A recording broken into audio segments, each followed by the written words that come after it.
decided we're going to hear the presentations, we're going to hear all the deputations, then we're going to go in camera. That's what we're going to do.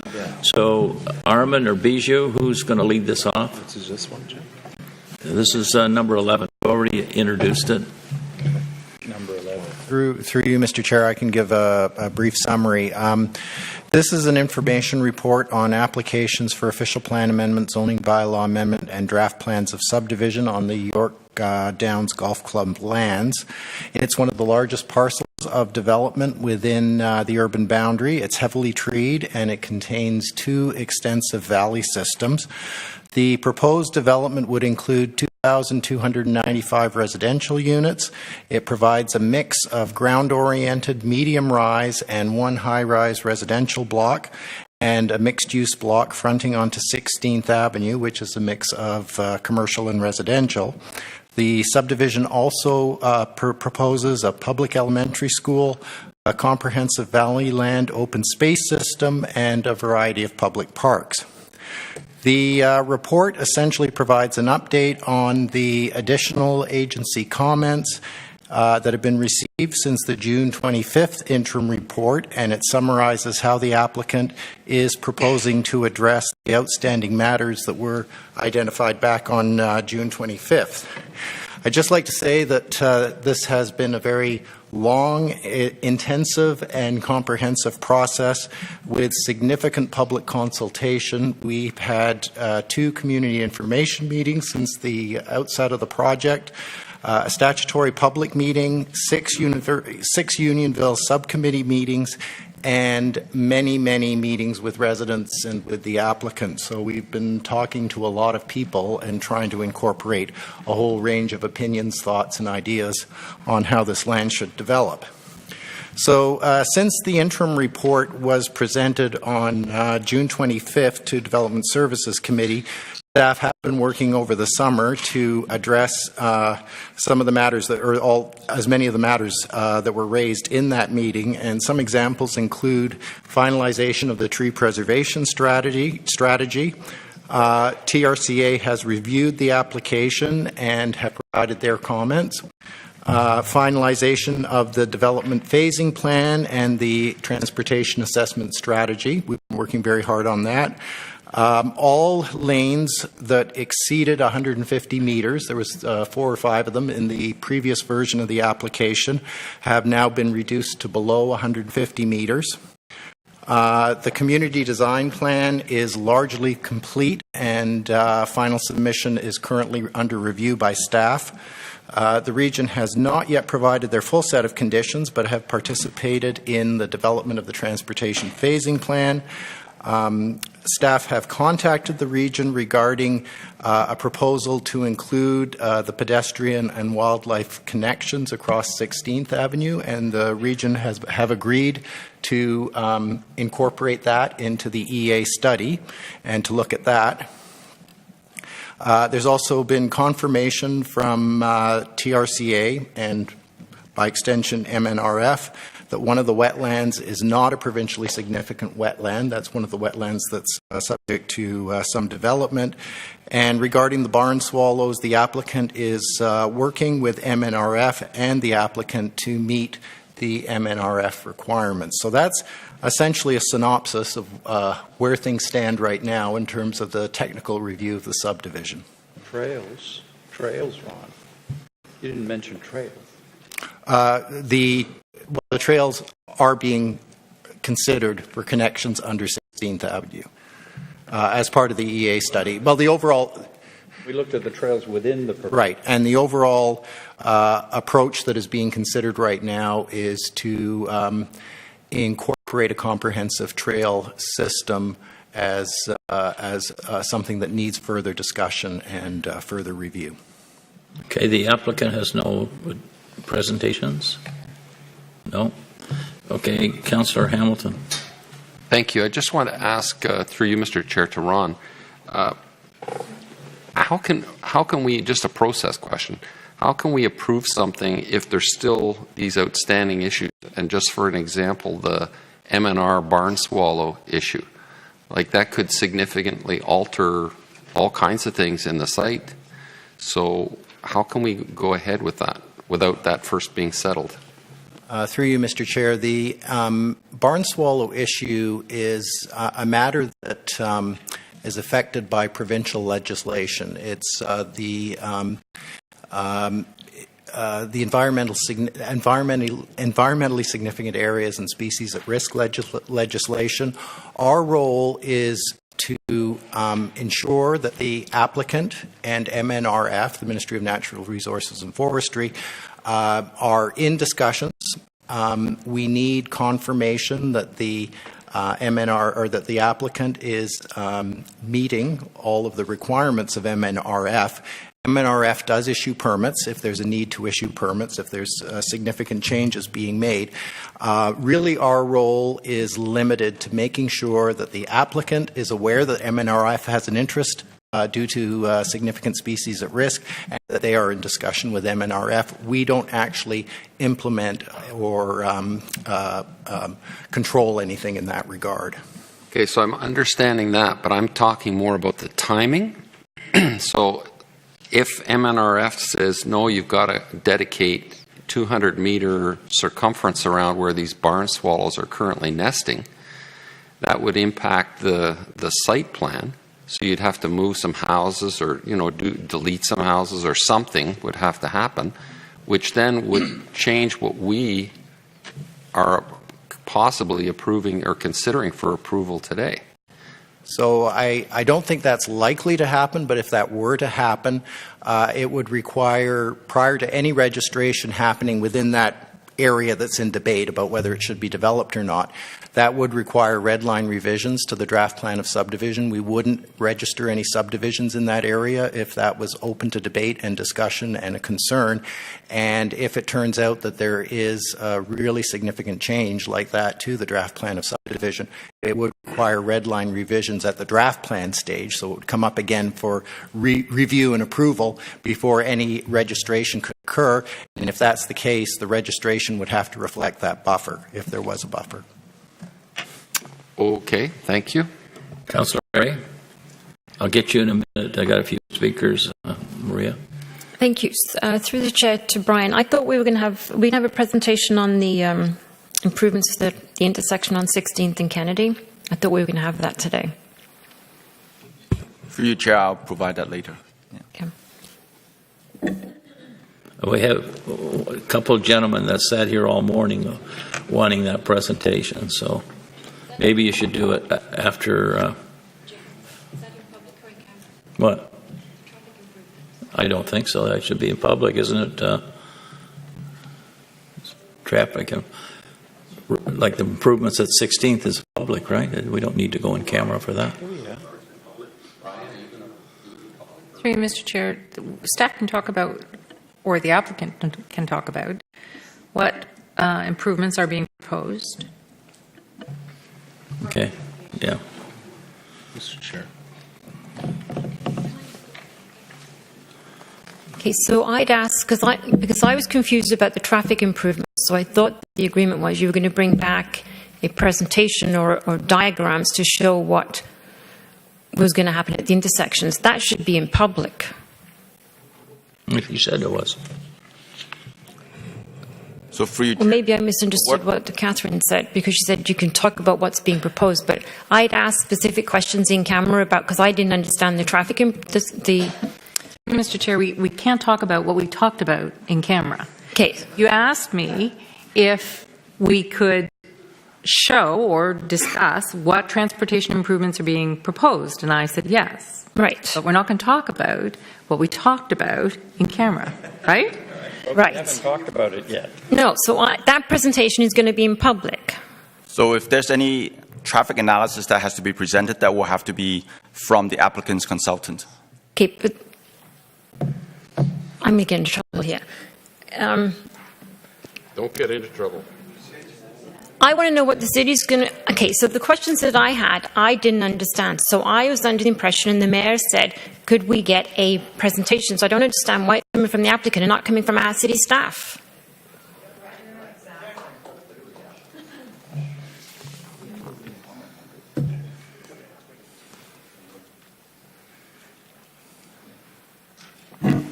Through the chair, we are prepared for the applicant to make a quick presentation to show what those improvements are, and staff are here, and we can make a comment on whatever we all hear today, if that's okay with the chair.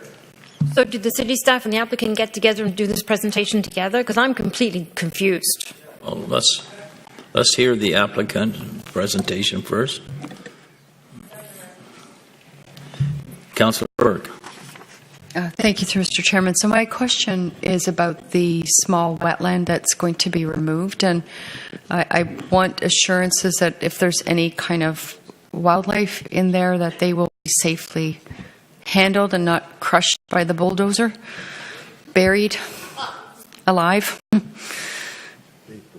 I'd like to know. I know you have reports and everything, but and it's really a shame because we found out that it's not just the provincially significant wetlands that are really important, most of which were drained in southern Ontario over the years, but it's the little ones that also are very, very essential. So I'm disappointed that it's going to be taken out. I'd like to understand that. Okay. Mayor Scarpitti.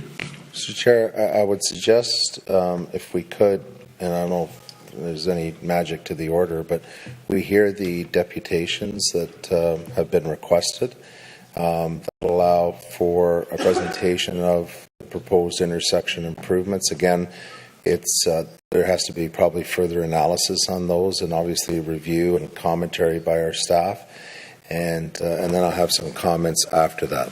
Well, I think we should hear Maria first. I don't know that she has anything to present. Through the chair to the mayor, the applicant can provide a brief overview of the intersection improvements. I'm just saying, let's maybe hear all the deputations, because Maria may have to respond to other issues other than just the intersection improvements. And I'll have a bit of an update too. So I think it's best we hear in terms of the... Well, I think it would have been nice to hear Maria, then the applicant, then the deputations, and then they could respond. Michael Gannon. I thought I was. It was just a suggestion. You can do what you want. Well, I don't. Maria go first. I would prefer Maria goes first, then the deputations, and then both staff and the applicants can respond to the deputation. That's what I'd like to see. You're on, Maria. Grab the mic, get this going. Come on, let's go. Maria Gattios, the planning consultant for the landowners. I don't have a presentation per se. We have overviewed the application many times, but I do have, at least from the conversation so far on this topic, a couple of answers and information for you. First of all, the question, I think if I understood it correctly, was a description of the intersection improvements that would be associated with this development and required by this development at Kennedy and 16th. And I can show you a plan, although I don't have it on the screen. I'm going to have to ask you.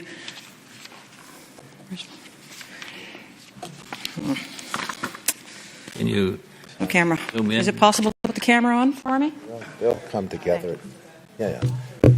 No, on the table here. The delivery of it. But the design, they'll still have to work out. It was more an issue of timing.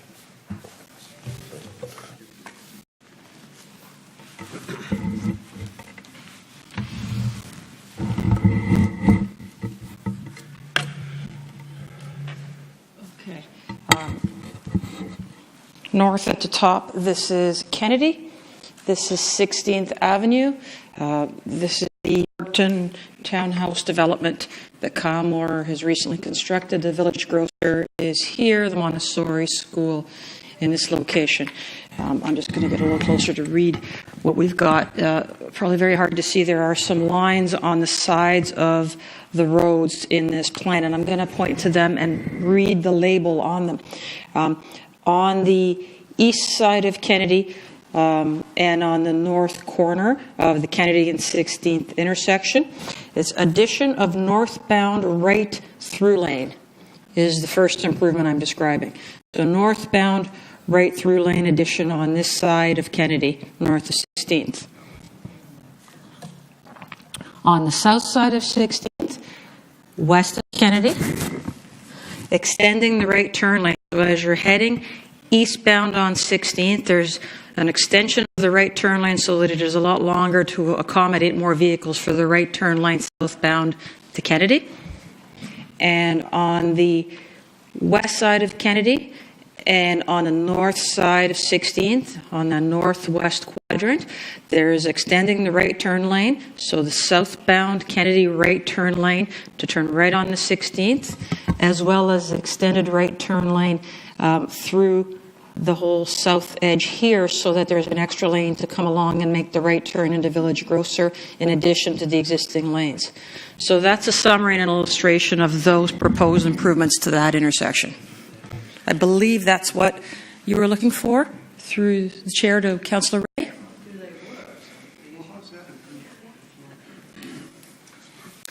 Thank you. So I don't understand how that will help with the traffic, because if I'm coming westbound, I would highly doubt many people going north. They're all going to go south on Kennedy to the 407.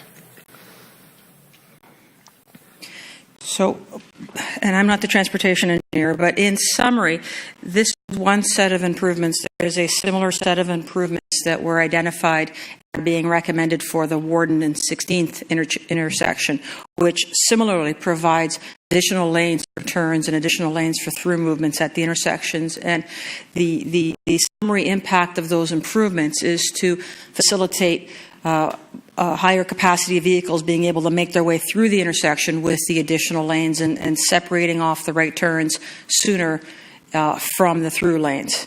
So these improvements, as well as the improvements to Warden and 16th, are meant to improve the circulation pattern through this two corridors from those two intersections. So this was the question I had, and you obviously knew what my question was in there because you're explaining it. So I don't understand how, and maybe it's just going over my head, I don't understand how giving me an extra lane for turning lanes is going to improve the traffic flow. We're all coming from Markham Road across 16th Avenue. Unless I'm going to go northbound on 16th, and there is no employment up there, so I don't know why we would go northbound on Kennedy unless you were dropping the kids off at school. You're all going to go south. So, and I thought that's what I was going to get today was a presentation on exactly, because I got that explanation from Brian, how this was going to work, because I don't understand it. I don't understand how 5,000 cars is going to be, how any traffic is going to be improved to get an extra lane to go north and southbound. Like, I don't get it. Maybe the resident that's the traffic expert can help me when she speaks, if she's speaking today. Mayor Scarpitti. So, Mr. Chair, and I think those of us sitting here, and I know a number of the people in the audience as well, know that as further work gets done and further analysis gets done, there may be additional requirements in terms of the improvements. And so, yes, you who's coming from the East End, I'm sure would like improvements on 16th. In large part, I think what you're seeing in front of you is more the direct impact of the traffic that's being created from this development and the abutting portion of 16th Avenue. As we all know, there is an EA that is being done for 16th. I've advanced that at the region. And there may be some additional steps this applicant may have to participate in advance of that widening. It could be, for example, just looking at this, potentially even lengthening the left-hand turn lane for going north on Kennedy for the PM peak hours. People are coming back. Again, related to this development. There are impacts, obviously, all along 16th that relate, whether this development happens or not, those situations are going to remain the same, and in some respects may even get worse because there's other developments that are triggering additional cars coming from the east. So I think part of this will be to deal directly with the impacts of this development, what improvements can be made to address the concerns, and we've heard them, related to traffic. But, listen, my wish list would go well beyond this intersection and along 16th, and that's why for the EA to get done for 16th all the way along. So I think and I'm not sure that the evaluation has been completed yet. I'm sure there's more work going on in terms of the types of works that will have to be done here.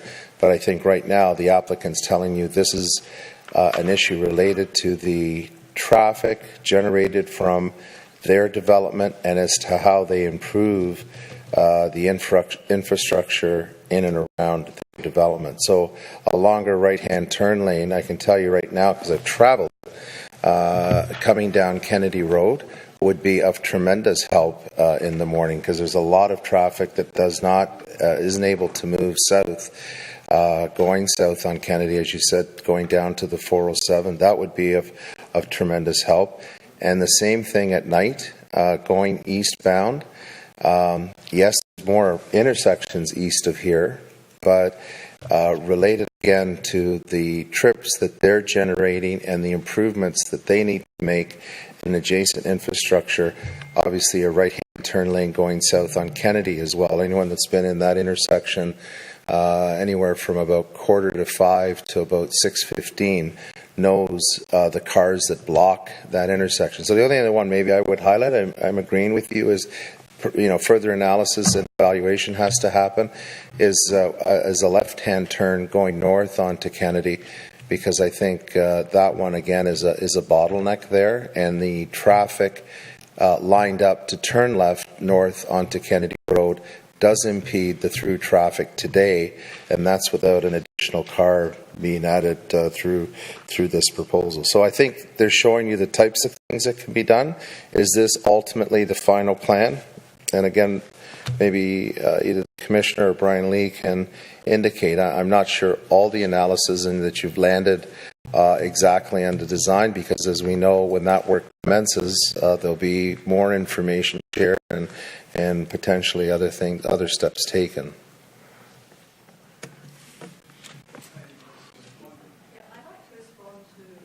Oh, Not yet. Not yet. Have you filled out a deputation? Fill it out. Fill it out. You get a chance. You get a chance. You'll get your chance. But fill out the form. That's a deputation. Yeah, but then she can't speak at council, as long as she does not clarify this. You got anything more, Maria? Just simply, I apologize if I didn't answer the question in a broader way. I answered the question in terms of what were the specifics that we had studied thus far, but the broader answer is that we fully expect that conditions of approval, should this be approved, conditions of approval are going to require ongoing monitoring. There would be a very intensive ongoing monitoring program. There would be the requirements for the detailed study of these surrounding intersections and fleshing out the detail of what is in front of you that I described here in terms of what are all the improvements that could be made associated, and implementing those improvements through this development in an attempt to address the traffic that's being generated here ahead of and concurrent in understanding what the region may or may not be doing with 16th as well. So this isn't the end of the study. This is what we say we've identified. We've identified that there are improvements to be made to these two intersections specifically. They could be improved in all four directions. We've identified that there could be lanes added in all four directions. And the owners anticipate that between the region and the city, approval conditions will require a detailed study of those intersections, a detailed analysis of all the improvements possible, and those tied to development approvals.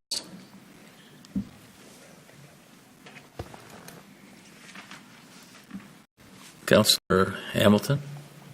Yes, thanks, Mr. Chair. So it's my understanding that, Maria, that Nick Poulos' traffic analysis has stated unequivocally and correct me if I'm wrong, that no homes should be built until the traffic issues are dealt with. That right now the roads are at capacity, certainly in the rush hour period. So how can we be expected to approve something and say, yes, it's okay to build some homes until we know that what you're going to propose, you're saying you're going to make improvements, or not necessarily you, but the region or the city or whoever it is, are going to make these improvements. But until we see what those improvements are, and we know that they're going to work based on what your traffic person, Nick Poulos, tells us and is corroborated by our own city staff, then how can we go ahead and approve anything? Like, I'm really having trouble with the timing of this. Unless, maybe I haven't got all the details yet, maybe we're going to make a whole pile of conditions. You don't get one building permit on anything until those traffic conditions are met and shown to us and everybody agrees that this is going to work. Because right now, I mean, this morning was a perfect example. As soon as I came out of my street, like my little crescent, onto Manhattan, it was cars all the way up and cars all the way down. And I joined the queue over to Carlton, and it was cars all the way from Manhattan all the way over to Kennedy. And as I crossed over Kennedy, it was cars to the south of me, cars to the north. Like, there's no way that we can keep adding 5,000 cars. I mean, it's one thing, as the mayor said, there's little other developments, but they're like 5 houses or 10 houses that we're adding. But here we're adding 2,400 homes and roughly 5,000 cars. Now, I know they're not all going at the same time, but the number of cars right now is at capacity. I think your own people have said that. Your own traffic person, Nick, has said that. So how can we, Mr. Chair, be looking at this? I don't understand. Through you, Mr. Chair, the conclusions of the transportation consultant's work, and he's done several studies, are not that there can be no homes built until everything is improved. It is not a black and white approach or solution in any development. This one not special than others. There were improvements identified by our transportation consultant that they indicated would be required as the development built out, and they tried to identify triggers and said, based on what we have right now, here's a trigger in the future. So at the 1,000th unit, given our projections, it looks like you're going to need certain improvements to assist with the surrounding intersections. And so that work that was produced by the transportation consultant is what's typically used to create draft approval conditions. Say, you initiate development, you monitor the surrounding intersections, you monitor the roads, and as you proceed and as the monitoring reports back to what is happening in the boundary roads and what level of service and what capacity and all those measures are used, improvements can be added, moved, tweaked, moved forward, moved backward, especially in a large development. It is always a progression of development, study, implementation of improvements. I have to say that the report produced by the consultant did not say no development can occur unless a whole series of things happen, but there are... Please. But there are recommendations that say prior to this many units or at this many units, there are improvements that should be made that will help. And at this many units, there are improvements that should be made. And in my view, those are the sorts of things that make it into approval conditions that say monitoring must be ongoing. There must be, and there must be reporting of where the situation is, a reporting of the status of construction of various improvements, and a trigger of improvements being implemented relative to development phasing. And from the work that's been done by the transportation consultant in the review by the city and the region, we fully expect that there will be those conditions that tie improvements to phasing of the development. And in my view, that is appropriate. And I agree with you, but I would like to see what those improvements are, because frankly, I have to agree with Councillor Ray. Sticking a little right turn lane here and another right turn lane there is not going to alleviate any congestion, any extra congestion that's going to come from your development. There's no way. Impossible. That Montessori school has got plans to expand. Right now, it's crazy, insane trying to get into that building. So when it builds on the corner, there's going to be additional pressure from them. So all this should be taken into account. And somebody told me, and I haven't seen any plans, there's a plan for a 10-story condo just north of the Montessori school.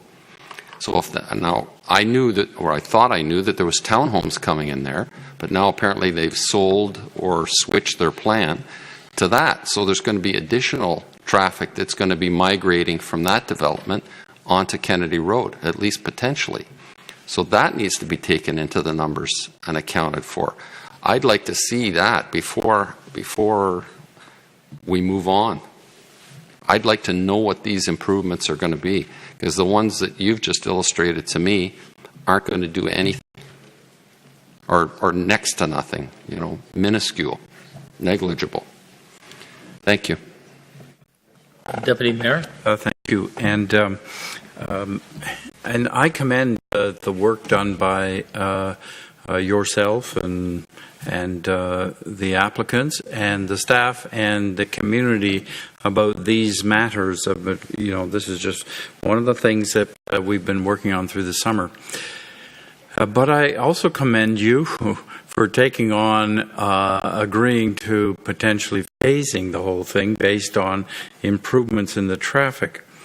Has the applicant given any thought to the fact and the problem that in that promise you're taking on any development in around Major Mac east of here into Pickering, and any development north of around 16th into Pickering, and north up to Major Mac and further up, which also can exacerbate the problem, and they won't have anything to do with the proposal about York Downs. That's included in the promise. Have any thought been given to that?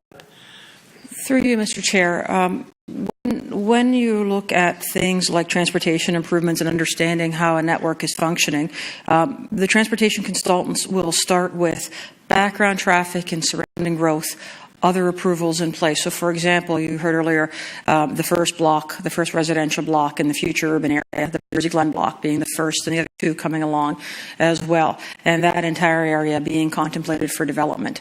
The transportation reports that are done in support of applications always look at what is happening around, what has been applied for, what's being considered. So, for example, the transportation reports being done for the future urban area, for Jersey Glen, for Angus Glen, and understanding what the regional road network is looking like. Those are taking into consideration as well what York Downs may or may not be doing, and vice versa. So there is an understanding. So the first part of my answer is there is an understanding of background growth surrounding development. Nothing is done in isolation. You can't. There is a background growth regardless that's undertaken.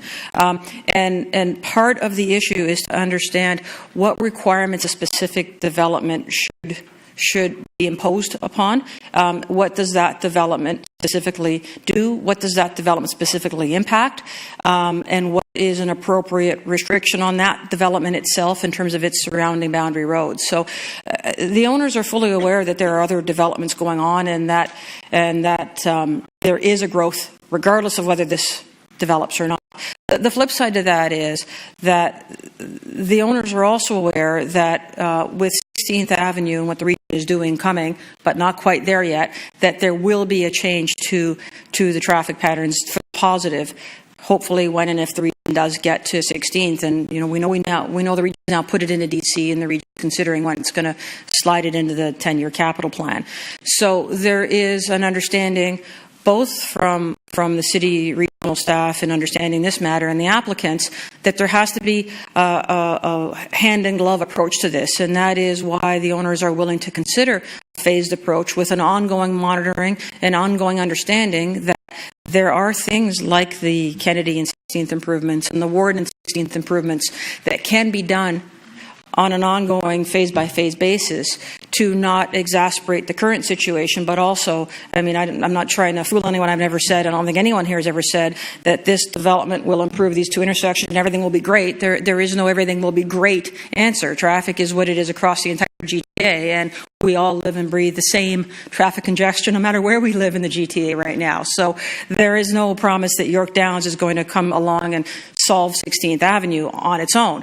But we do have the ability to look at specific intersections that are most affected, that are directly affected, and understand how we can implement improvements and tie them to a threshold that the consultants and the transportation engineers at the city and the region can identify to say, yes, we agree that at the 1100th unit in that ballpark, that the traffic being generated by this development would see an impact in this location. We can make this improvement, and we can see that traffic will continue to be what it should be. So it isn't a black and white answer, and part of what we expect and part of what happens with larger developments is that you do see a phased approach to study and improvements because we don't know what the background traffic will or won't do.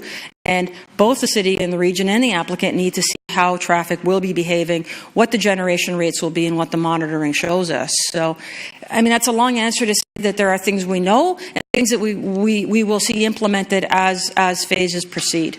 And any subdivision, I think everyone needs to understand, any subdivision, any approval of any size, whether you have 20 conditions or you have no conditions, municipality decides on a registration phase-by-phase basis what is appropriate, what the requirements are, and that is the point of why large subdivisions are phased. There is a trigger, there is a review, there are requirements for studies and satisfaction of these sorts of topics. So I assume on each one of the phases there's going to have to be some pretty black and white examination of how the road or the three roads, I guess, 16th, Kennedy, Warden, are operating. There are this number of cars passing that intersection every 30 minutes or whatever, and because of the improvements, we've been able to improve it this much or whatever. Improvements at this intersection, and improvements at Warden and 16th.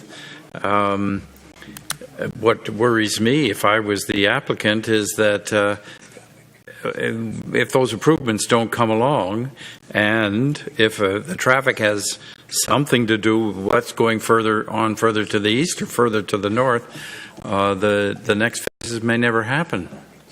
And I'm sure the applicant's depending on the next phases, 2 or 3 or 4.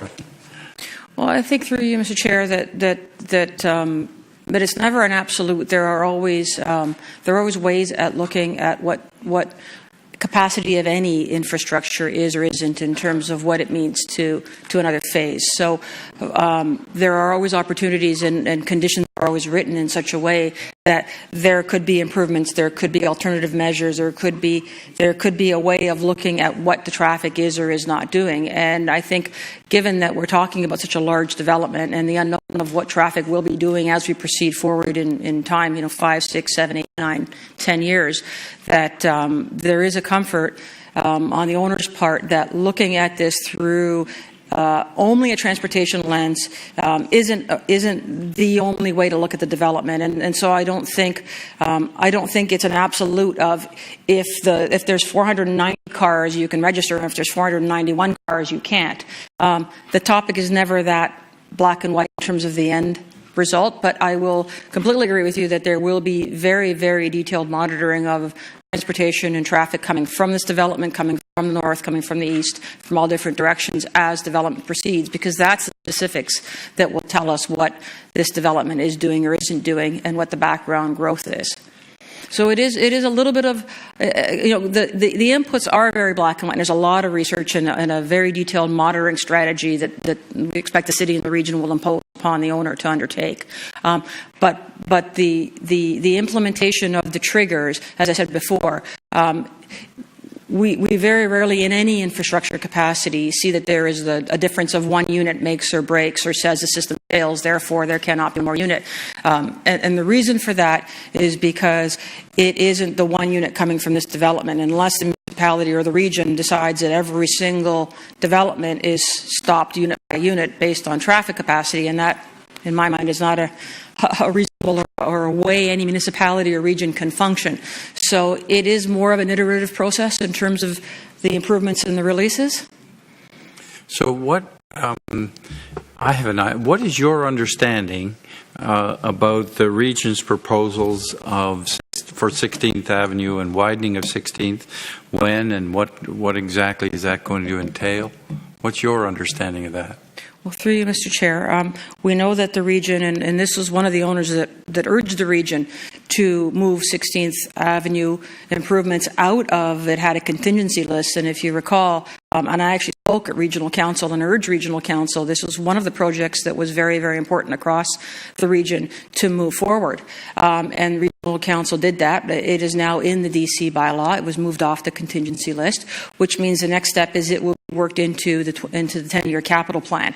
And given that they are working on the 2019 to 2029 capital plan, we are hopeful and we are looking to the region to put it in that 10-year capital plan. That will allow detailed design to initiate, which means when the environmental assessment is complete, if it's in the 10-year capital plan, the region then moves to detailed design. I think it starts with a 30% detailed design, it solidifies its cost estimates, and it moves forward into the phase tendering and into phase detailed design. So we are hopeful that process will be in the first half of that 10-year capital plan. That's what we're anticipating and hoping to see from the region. And is that the widening that would add 2 lanes, both of which would be HOV transit lanes only? Well, my understanding is the region is only improving to add lanes for HOV. The improvements also include intersection improvements that would benefit passenger vehicles as well. And as you know, the region is looking at 16th Avenue in its sections. Obviously, it has the section centered around the 404. There's a next section over, and then there's a section to Kennedy, and then subsequent phases east of Kennedy. And so it is only HOV transit that would be the widening of 16th. There would be 2 more lanes HOV transit. And the last question is, when would you expect, or we expect, to see a similar kind of map for Warden and 16th? Or maybe you've got the map right now, but when might that happen? Right now. Here's the map, yes.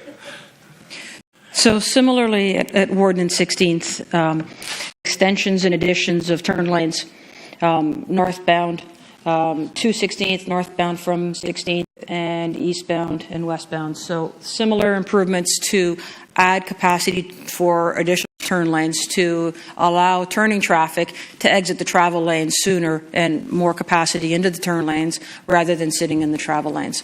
Would that be at the same time as the other intersection? It could be. The work that Poulos and Chung did identified that the Kennedy and 16th improvements would be beneficial to be in place sooner and first, but that will be up to the city and regional staff to review the necessity of those 2 packages of intersection improvements and when they're looking to move into the phasing scheme. Thank you. So, Mr. Chair, thanks to Maria for the presentation. And again, I think unless there's something else she needs to add, I think we should get to the deputations. I want to thank staff, as I mentioned last week, for the work they did with the applicants and landowners and trying to deal with the issues that have been raised throughout the process.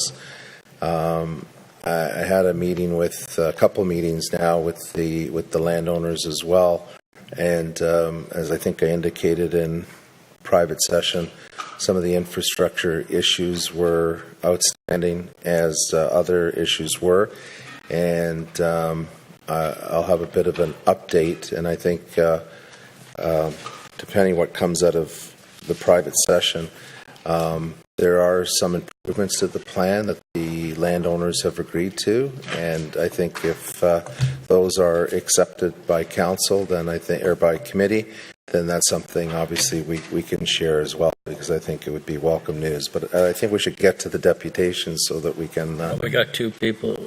want to speak, yeah. Okay. Councillor Burke. Thank you, Mr. Chairman. Thank you for the presentation. I do agree with Councillors Ray and Hamilton, and I really think that once one phase is approved, it's all going to go through. Like, it's not going to stop.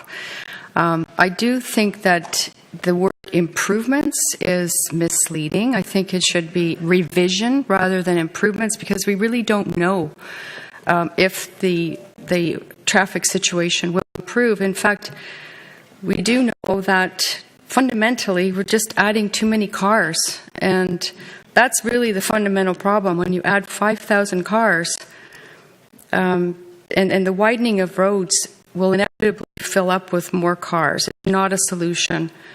So what kind of quality of life are the residents going to have with ever-increasing widths of roads? And we're talking about, we want this to be walkable and people to take transit, and the region says, well, we'll put HOV transit, but where's the transit? I mean, it's to me, that's just my 2 cents worth. So I'm not convinced that it's going to help.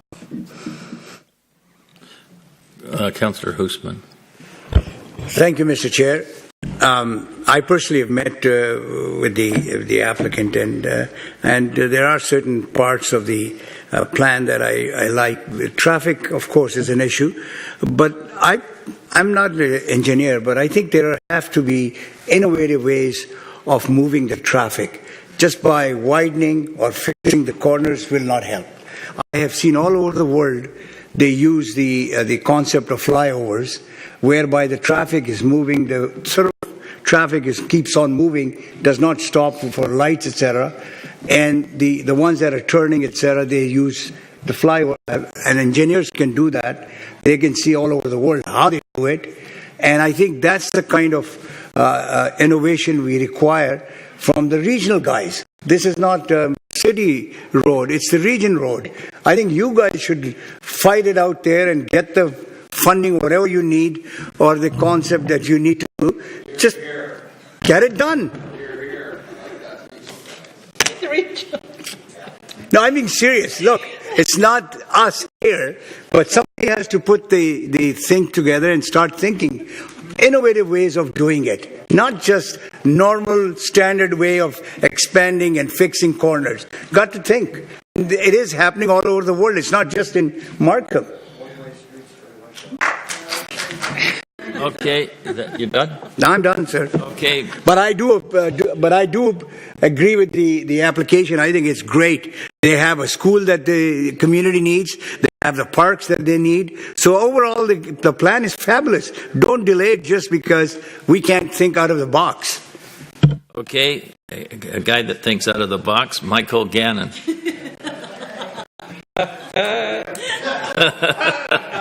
What an introduction. This is now the innovation motion. I love it. And innovation, my dear friend. You want me to move? Oh, no, I just turned that one on. Oh, thank you. I want to save your knee. Yeah, thanks. Right. You know what this really feels like? It feels like walking into the finals exam room of a 3-year graduate degree. That's how I feel. Anyway. Okay. Good morning. Sorry, scratch that. Good afternoon, Mr. Good evening. Tomorrow morning. Good afternoon, Mr. Mayor, members of council, 16th Land team and residents. Other than the stakeholders, I doubt you would actually find many residents who want to replace this golf course with a new small town and its associated traffic. Council has had many opportunities to provide a different vision for this property. But in the absence of that different vision, the process has reached the point where we have to acknowledge the opportunities provided by planning legislation to the applicant. We must consider mitigation as our priority and react accordingly. So in that spirit, we want to thank 16th Land for continuing the discussions to resolve our concerns. We know many developers would not have done that. And we really want to thank staff, David, Ron, Gary, who've reflected several potentially positive outcomes of those discussions in the public report that's before you, including several updated applicant proposals. Phased development tied to traffic capacity and monitoring and a window street on 16th Avenue, for example. We do have clarification questions arising from the public report, including key points about the use of 7-year-old traffic data as a baseline, 16th Avenue intersection improvements that we thought were required prior to stage 1, but I'll get to some of those details in a minute. Now, it sounds like progress, right? But here's our challenge to council. We don't know what's in your in-camera report. We don't know what's in the proposed conditions of draft plan approval. But if that report that you see, and you have all of the required adequate attachments, including that proposed conditions of draft plan approval, if, number one, it reflects those same positive outcomes that are in the public report, together with the missing items that I've outlined in some of the questions. And if, two, other details which the applicant has also proposed, which did not make it into the public report, they can be captured. And if there is a process which the applicant, other details, I beg your pardon. We've already talked about the details which we need to capture of what the applicant has also proposed. And three, if there is a process, including public release of the key supporting documents, like the traffic plan. So if 1, 2 and 3, there could be a path to settlement with the URA that we could take to our members. If. However, it could well be that at this point, it's actually the in-camera process that's normally used to protect the city that's now actually in the way of a deal between the city, the applicant, and the URA. And hence our challenge to council to see what you can do about that. Maybe I can characterise it this way. I'm going off script here. We've got settlement offers from the applicant. They have a very key clause that says, whatever they agree to, if the city doesn't agree to it, it's off the table. But we don't know what you're agreeing to. So how can we come to any conclusion without knowing what is hardwired into the city's approval? So that's the challenge, and I hope I've made that as clear as I possibly can. That's the end of my deputation. I do, however, have some questions arising from the public report, and I understand that I may be permitted to proceed with those questions, and we can have an interactive session if that's okay. Any questions on the deputation portion? When are you going to read those questions? I can do that immediately. Okay. I said let them read the questions. I said I'd allow that because I think we want to resolve this, and therefore let's hear everything. Okay, thank you very much. So the first question was, when can we see the final recommended draft OP and zoning bylaw amendments and the all-important proposed conditions of draft plan approval? When will those be made available to residents?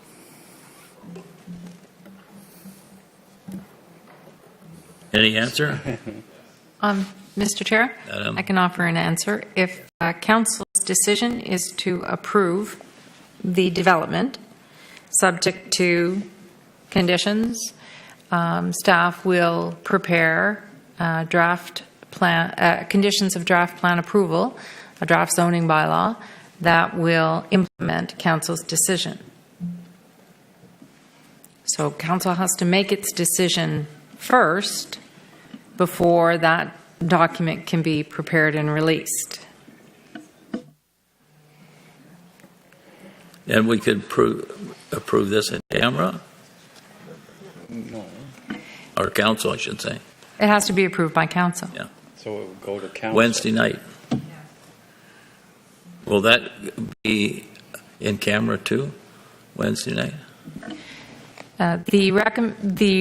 The recommendations are dealt with today in in-camera session. That whatever recommendations arise out of this meeting will go to Council in camera, and then Council can make a decision about what comes out of camera.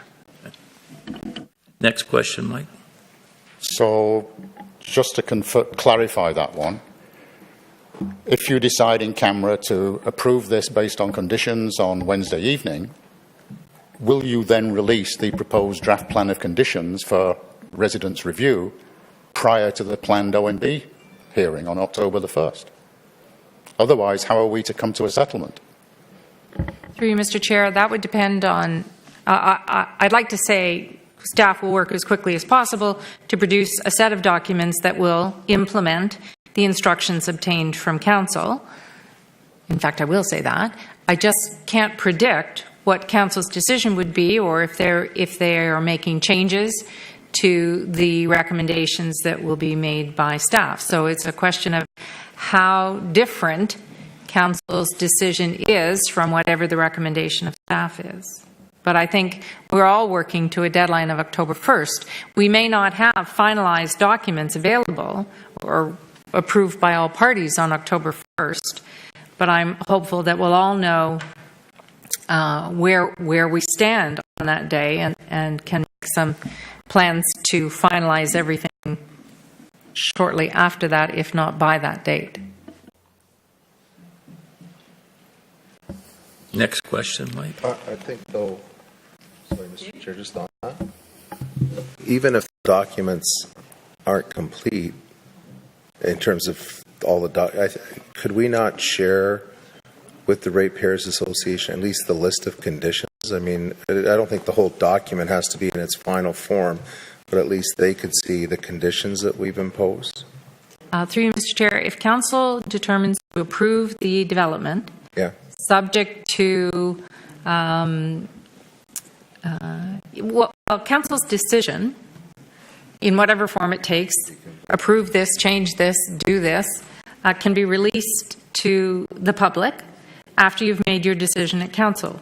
You can decide not to do that, but you can also decide to make it public as soon as possible after that decision's made. Okay.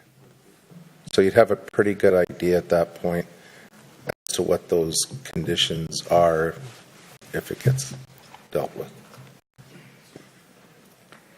Mike? Okay. Well, let's hear all of his questions. Thank you, Mr. Chair. So through you, Mike, how does having the information after we've approved something help you? Because we are a party at the OMB hearing, right? And if what you are approving does not, for example, include, let's say, an adequate transportation management plan, then that would reflect how we proceed in our party status. But regardless, you would still, and maybe the solicitor could answer this, I believe you would still be given that information because you are a party to the proceedings. You'd be given that information. So whether it comes before or at October 1st meeting. That's why I'm asking the question, Councillor, because I'm hearing that you can actually decide in camera what you will or will not release. And what I'm just giving you the opportunity to do is I'm saying release as much as what you can to help us in our, I'm putting on the table where we can see us past a settlement, but I'm hoping you understand we need to see the details. Right. Okay, thanks.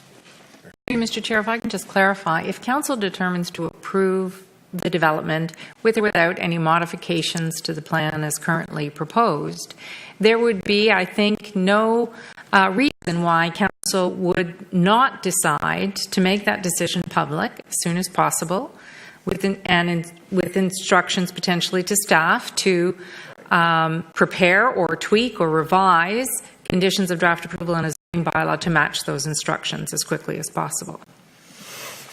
And through you, Mr. Chair, to Madam Solicitor, you use the expression, the current application.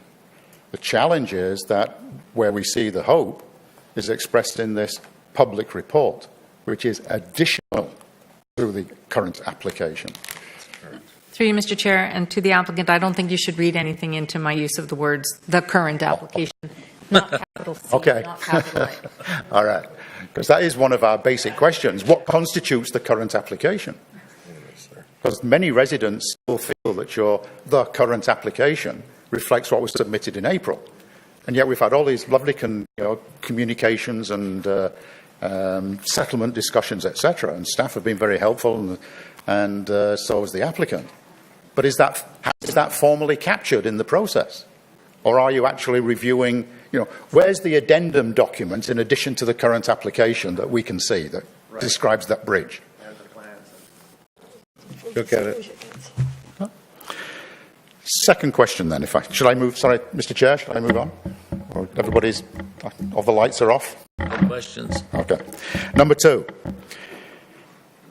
Can we please get copies of the August 24th TRCA letter, the Transportation Staging Plan, the Transportation Mobility Plan Study for Stage 1, TMPS 1, and the August 17th CDP revisions? These are all mentioned in the public report. They're all documents which, of their previous iterations and type of documents, were always previously available to the public easily. We cannot see any reason why those documents just listed should not be immediately releasable. Can they be released? Ron, you going to answer? Through you, Mr. Chair, I think those documents and background reports can be released. We've just been extremely busy. We have posted them on the web page at this point because we've been so busy trying to pull all this together.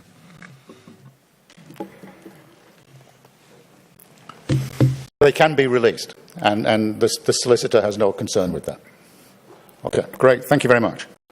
Number 3, we have suggested that an updated transportation monitoring study is required prior to Stage 1, in other words, prior to any development, as the current data is 7 years old. We believe that it's based on 2011 data. The 2016 data is obviously available since 2016 and could be now used. We believe the 2016 data should be looked at as a better foundation baseline for any traffic decisions. The report is silent on this, or is it perhaps included as part of TMPS 1? So is there any plan to update the traffic data from 2011 to the basis of the data from 2011 to 2016?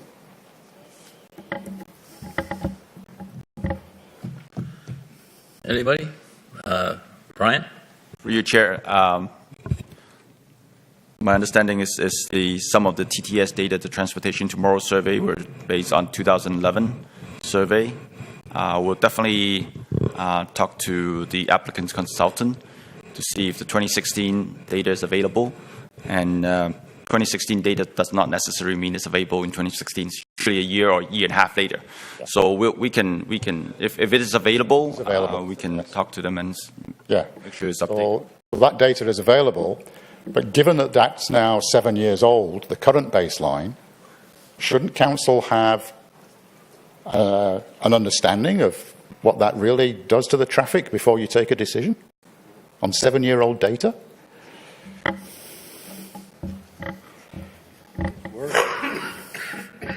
Mr. Chair? It's much bigger. It looks worse than you're expecting it would be for 2 years.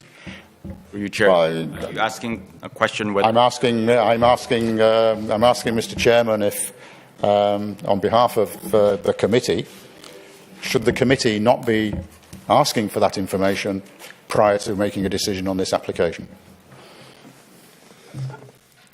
Did you want to comment? For you, Chair, I think the committee, if I may speak on behalf, do rely on staff for their professional advice. So depending on what type of information, sometimes surveys are done every 10 years or 20 years, so you have to rely on what is the latest information. So again, depending on what type of information, sometimes the 7-year-old data is good enough and it's probably the best information that we have. So it's not possible to say whether one set of data is good or not. So there is no plan before any decision is taken on this application. There's no plan to upgrade the baseline traffic data from 2011.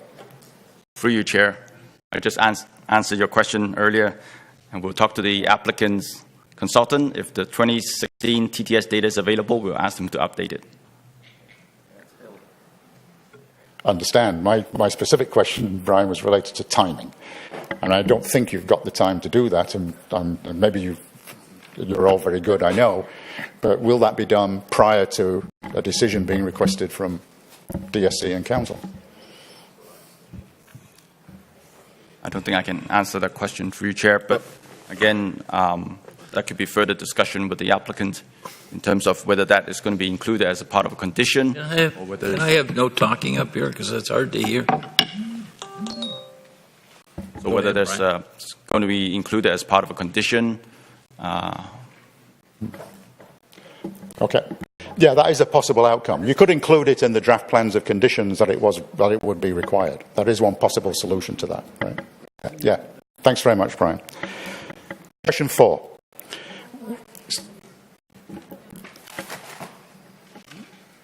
Thank you.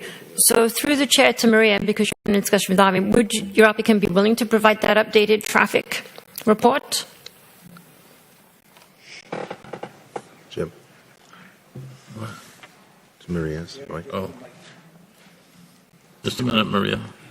Works better with one mic. Through you, Mr. Chair, I am not aware of exactly what scope of study, and so I apologize, I don't have the transportation consultant who is the author of all this work here. I do expect that there will be a draft approval condition requiring updated work and the monitoring study set up and a number of other things. So I am not sure, and I apologize, I can't really answer the question specifically because I don't know the scope of the study that you're referring to that relies on that data. So I do not believe that staff would be looking to the applicant to redo all of their baseline work. An application that comes in 2016 with a study based on the most current information, if that application takes 2 years to approval, it is not usually asked to redo all of its studies again.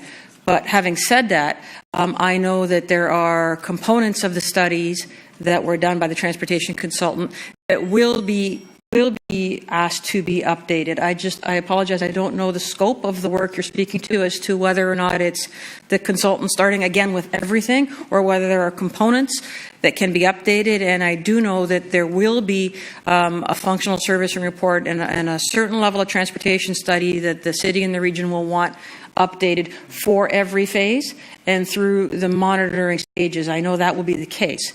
And I'm not sure if that goes to the full extent of what you're asking for or not. So that's the best answer I can offer, given what I'm aware of in the data. Yeah, thank you, Maria. So basically, it all depends what goes into the draft plan conditions of approval. Question 4. We're struggling to reconcile the size of the stages in the public report and earlier Poulos and Chung reports. For example, the first stage was identified in Poulos and Chung's earlier report as being 559 homes. The current public report states that the first stage is 1099, over 1,000 homes, almost half the development. Now, to be honest, half of a development of this size doesn't really sound like staging to me. It sounds like half the development before there's another second look at traffic. Now, it could be that the issue is the first 500 and something was in the Minto portion of the lands. The next piece that's now included in that first 1,000 is actually the piece just north of the red block, so that perhaps Kylemore needed to get something into the first stage. Don't know. That would be total speculation. But there is now, in the first phase, according to the public report, 500 and something homes to be built north of the red block, with nothing north of that either as yet developed. Of course, all of that traffic is coming down onto 16th Avenue. And so the implication behind my question is, we're struggling to recognise those numbers.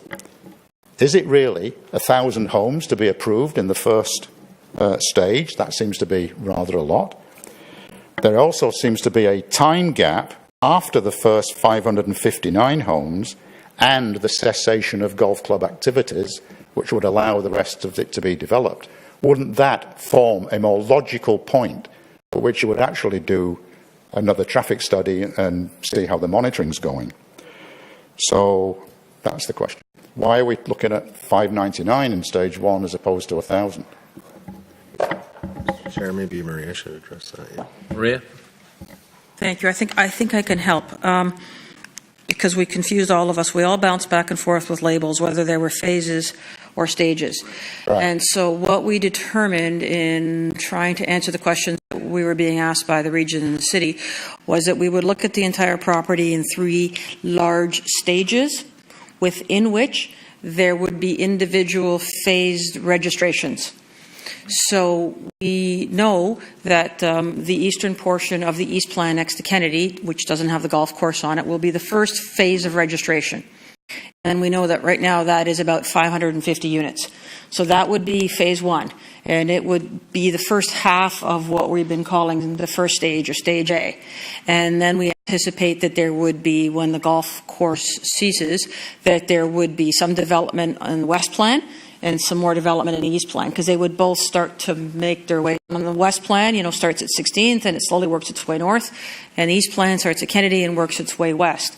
So we decided, for the purposes of some of the larger transportation triggers, that it made sense to think about the entire property in 3 large stages and what were some of the more significant transportation triggers. And so that's where the larger stages come from. And as you know from reading the Transportation Consultant's report, that they place some emphasis on that 1100th unit. There seemed to be somewhere around there, the transportation modeling gave different results under 1100 and over 1100. So there was emphasis placed in the report, which at that threshold. And we know that development isn't registered in such large pieces. Now, the first phase is large. There's a lot of variety of housing in there. And then there would be subsequent phases. So, as I said, we tried to look at the entire development in 3 large pieces with 2 significant triggers, being that 1100-ish number, and there was another number that formed another trigger. But within there would be registrations. And so your question of shouldn't there be monitoring and study phase by phase, not just at the big stage triggers, it is our anticipation that there will be requirements at each phase registration to be looking at the specifics of what that phase means, regardless of the larger stage triggers. So there's a sort of 2 levels of study and triggers. The big ones, the 3 stages, and then the individual phase by phase registrations. Hopefully that makes sense. Partly, Maria, yes, thank you. So if I could speak specifically to the staging as triggered by traffic, how many homes will be built before a requirement for a gate to be got through based on traffic capacity? Well, that's a good question, and I guess there's been a lot of discussion around what our consultants' work says versus what the city staff and the regional staff, what their assessments are and what their comfort is around those triggers and what the language is. So I can't speak to what staff are recommending to council. So perhaps, through Mr. Chair, that's a question for staff also then, is does the transportation monitoring study, will that actually explain how many homes can be built before there has to be a significant trigger or gateway achieved? Mr. Chair, we're going to update committee in private. I think Maria said it probably most politically correct way she could. Her consultants, her team suggested infrastructure improvements done at a certain stage. Staff reviewed those. They had their own recommendation, and I'd say council probably has a different opinion.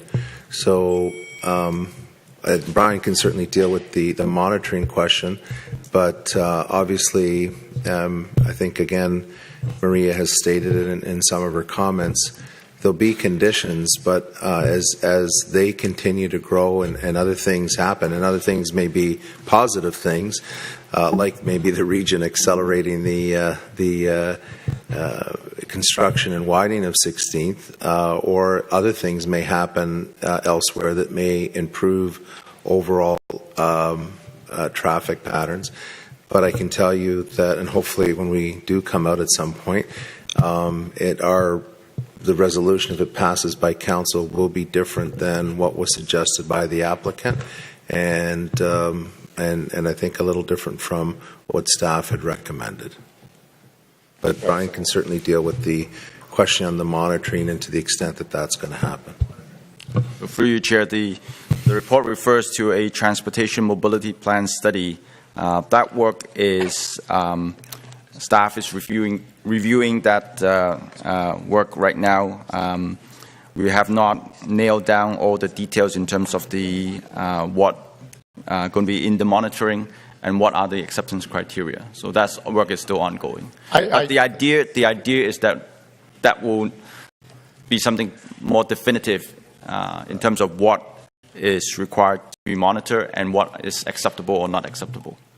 So thank you very much through you, Mr. Chair.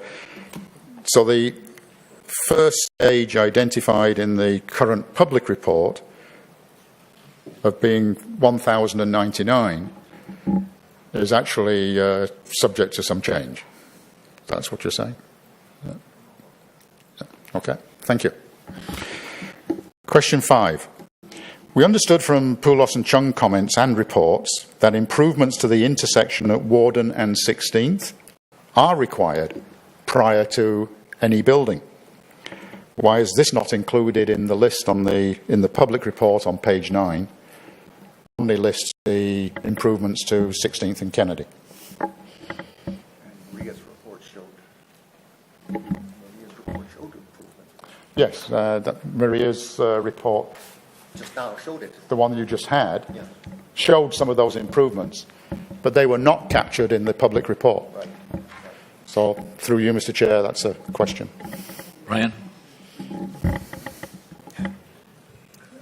Through Chair, I have to look into that. I'm not intimately familiar with all the details of the... Perhaps David or Ron, because it was included. There is a list on page 9 of the required improvements.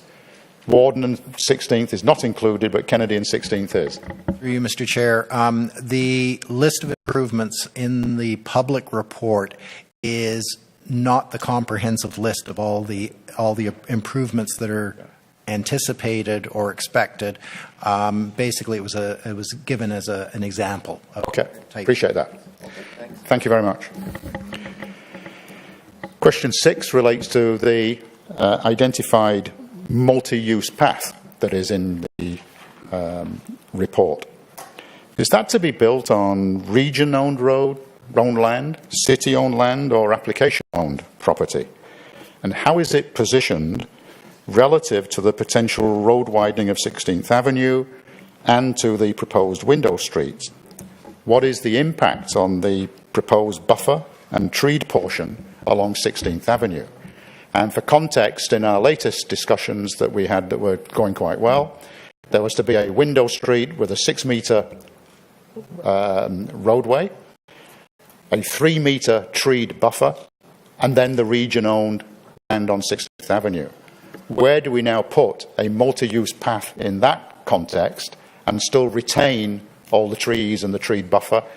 And then a corollary question also is, we also had a offer from the applicant that said the trees along that 16th Avenue will be retained until they absolutely have to be knocked down for development. So for a long, long time, being the implication. So that's also built into that question.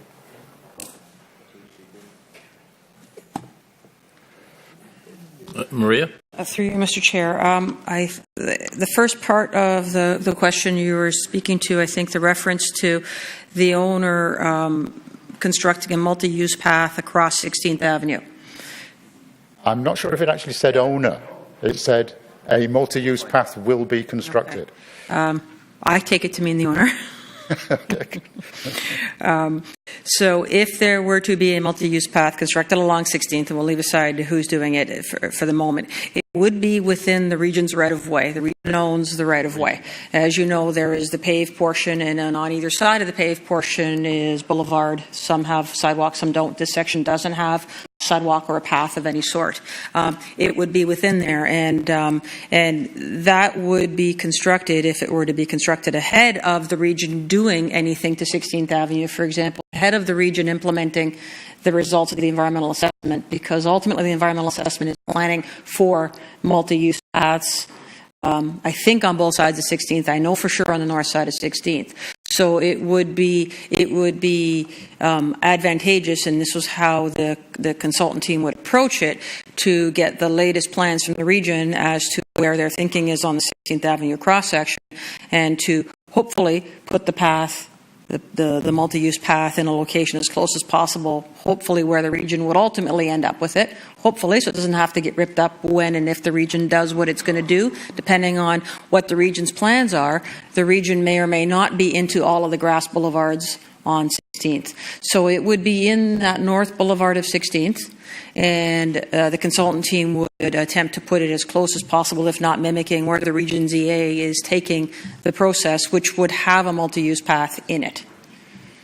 Yeah, so thanks, Maria. Now, my understanding was that the widening of 16th Avenue, were it to occur, would be to the north in that location.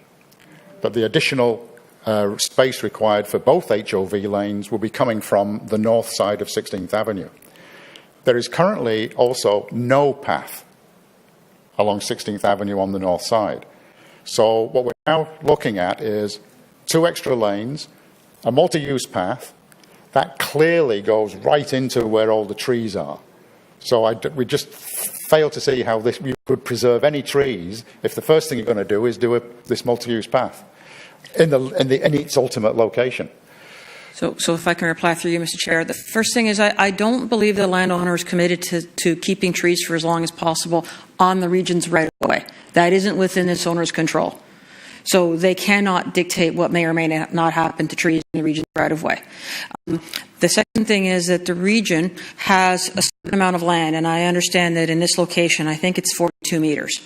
There is a process whereby the region identifies what the right-of-way for its roads is to be. And in this location, I think the region identified it as being, I don't remember the specifics, it's about 43 meters.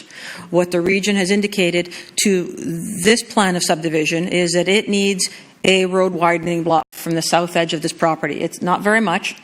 I think it's about 20 or 30 centimeters. It's not more than half a meter. And that has been reflected in the subdivision plan. The region provided that input early on. We reflected it so that all of the blocks of land in this draft plan start from that point north, so that when development occurs, that first, let's just say it's 40 centimeters, is dedicated to the region, and all these blocks and all the setbacks for the buildings and all the things that happen on private property start from that line forward. So that strip of land that this owner must dedicate to the region would get added to the total regional right-of-way. Now, within that right-of-way, as you know, the region is assessing what it wants to do within that right-of-way. So where it wants utilities, where it wants paths, where the curbs are, where the lanes are. My understanding of the region's EA is they're attempting to keep the south curb of 16th Avenue where it is. That's their attempt, so that they don't infringe upon all the existing residential to the south, so they don't start ripping up the boulevards north of those homes. And they are attempting to put the widening to accommodate the extra travel lanes into what is now just the North Boulevard, moving the curb north and then adding the trail. I know that that's their intent. I don't know if it will all fit. I don't know if across the entire stretch from Warden to Kennedy, if they will be able to do that. I suspect that, I agree with you, I suspect in some areas they're going to have to take the curb further south than it currently exists on the south side. But I do know that that one of their design parameters in this stretch is to attempt to widen as much as possible the pavement to the north and not to the south. But I can say that they do have in their work enough, when they take that strip of widening from the south side of this property, they have enough right-of-way to do everything they want to do. They then have to figure out where they position it in that right-of-way, and then the regional the trees go in the regional boulevard, hopefully on both sides of the path. It's sort of up to them to decide where they're going to end up. So hopefully that's helpful. Thank you very much, Maria. Just a couple of clarifications. First one through you, Mr. Chair. That will not impact your proposal for the 3-metre tree buffer and the 6-metre window street. So I don't want to, Mr. Chair, I don't want to speak to what without prejudice settlement discussions that the owner had with the residents specifically, but I will say that any setbacks or buffers being proposed or discussed are within what will be the private property. So from the road widening block north. Okay, yeah, and then thank you very much, Maria. And then the second clarification probably better through to staff, would be that if there is indeed an MUP going in, and it's going in its ultimate location, that would suggest that there's quite a large gap between that path and the existing 4-lane 16th Avenue. So it would have to be taking out some trees, perhaps on region-owned land, and then you've got this large wasteland between the MUP and the existing road, until the road is actually widened. So is there really any benefit to that? Does that make sense? Through you, Mr. Chair. I think one of the things that we have to, we haven't really gotten into any detailed discussion on this. One of the things we have to take into account is the fact that the ultimate sort of location of the pavement, the form that the pavement's going to take for 16th Avenue is going to be part of the EA study and the detailed design study. And in normal circumstances, the MUP would be part of that study as well. So, I don't have an answer of whether it's appropriate to do it up front or whether it's appropriate to do it as part of the more comprehensive upgrades to 16th Avenue. But I think there's advantages and disadvantages to both. It makes it, one of the problems with doing it up front is it could very well be in the wrong place. Exactly. And would have to be redone. Yeah, exactly. Yeah. Thank you very much. Question 7. Sorry, go ahead. Thank you. And I think this is a very important question that Mike has brought up. And I just wanted to remind everyone that in our Rouge Valley path, our Rouge Valley Trail system, we have actually many years ago designated MUP on the south side of 16th between the two arms that come up from Two Good Pond. And so the concept being that multi-use pathway, bicycles, and all sorts of various things can come up one arm and go along the south side of 16th and go down the other arm, and they've done in effect a little bit of a circle, and thus they can start going in the other direction and return back to wherever they came from. And so that is there, and even if there is an MUP on the north side, we have actually asked for one on the south side many years ago, and fully expected the widening at that point in time would do that. And at the same time, and I wanted to commend the applicants, we have talked about the trails. We had a special meeting on the trails, and the concept behind the trails is one of those two arms. Now we don't care which one. It could be the western arm or the eastern arm. In effect is the MUP as it goes north over 16th and keeps on going up towards Angus Glen through the York Downs. So you've got two MUPs meeting there somewhere on, I thought maybe on the south side. It certainly should be on the south side for the purposes of our Rouge Valley Trail. And then it keeps on going north. And somebody can say, I've had enough. I've already gone 15 kilometers. I'm turning around and going back. That was the concept behind what we're talking about. What Mike asked are very important questions relating to the EA that is being done by the region right now on the widening of 16th. And so I think they all fit together. Thank you.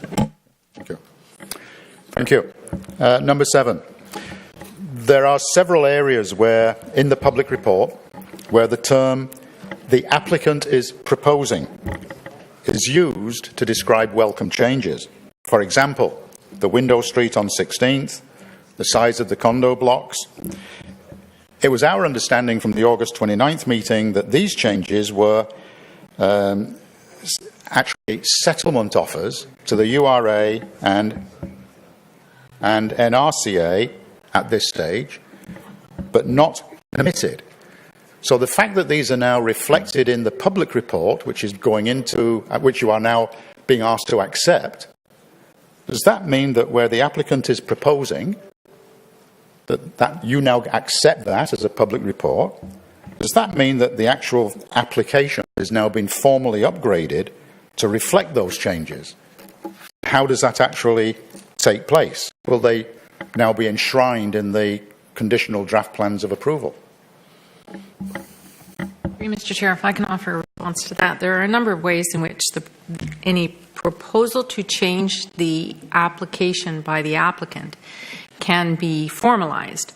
One is that council makes a decision that is specifically approves the application subject to, and you can list those proposals that were referred to in the public report that you want to have approved. The other way is not to mention them specifically and for the applicant and the city to enter into minutes of settlement if it's also your decision to approve it on the basis of the proposals that the applicant has recently put forward. So there's a number of ways that it can be formalized. I don't think we would go to the extent of requiring the applicant to resubmit a formal application.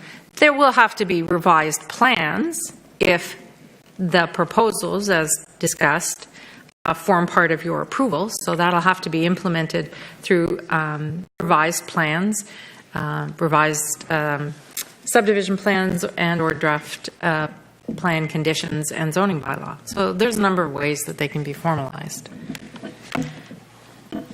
Yes, thank you very much, Madam Solicitor. So the challenge again will be, will that formalisation take place in sufficient time for those of us who are parties to the OMB to be able to reflect, what's in hard copy? Does that make sense? Will we have something we can use to make decisions on? Through Mr. Chair, I can only say that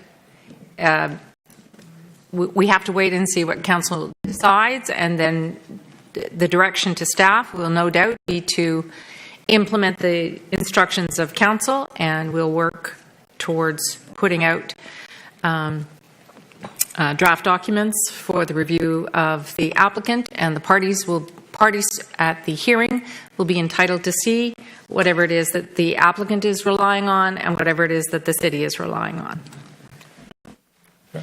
Thank you very much. Last question.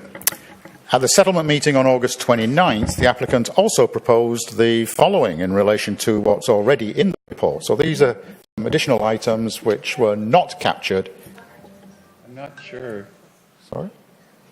That might be in private. Everybody was there. Okay. Ask Madam Solicitor. Okay, let me rephrase that.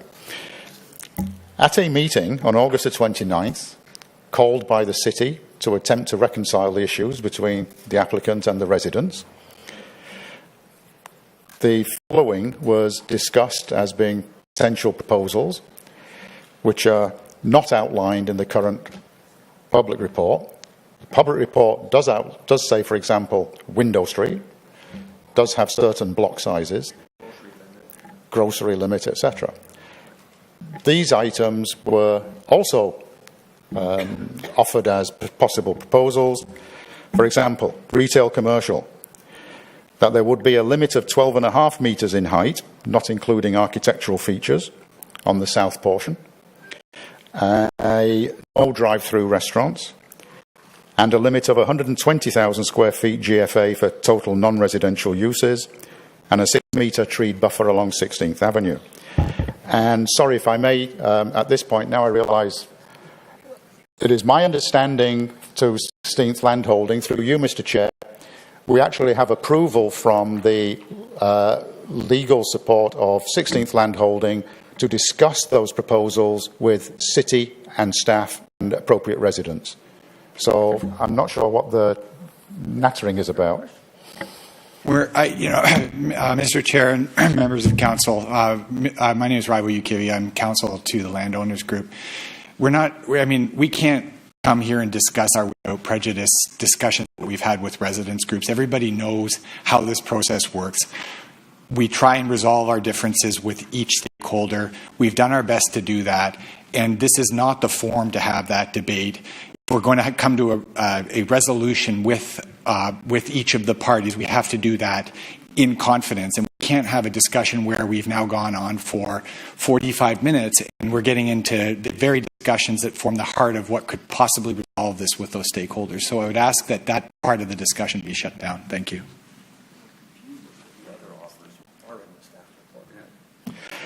The problem is that some of that content of those discussions that Council is referring to made it into the public report. Right.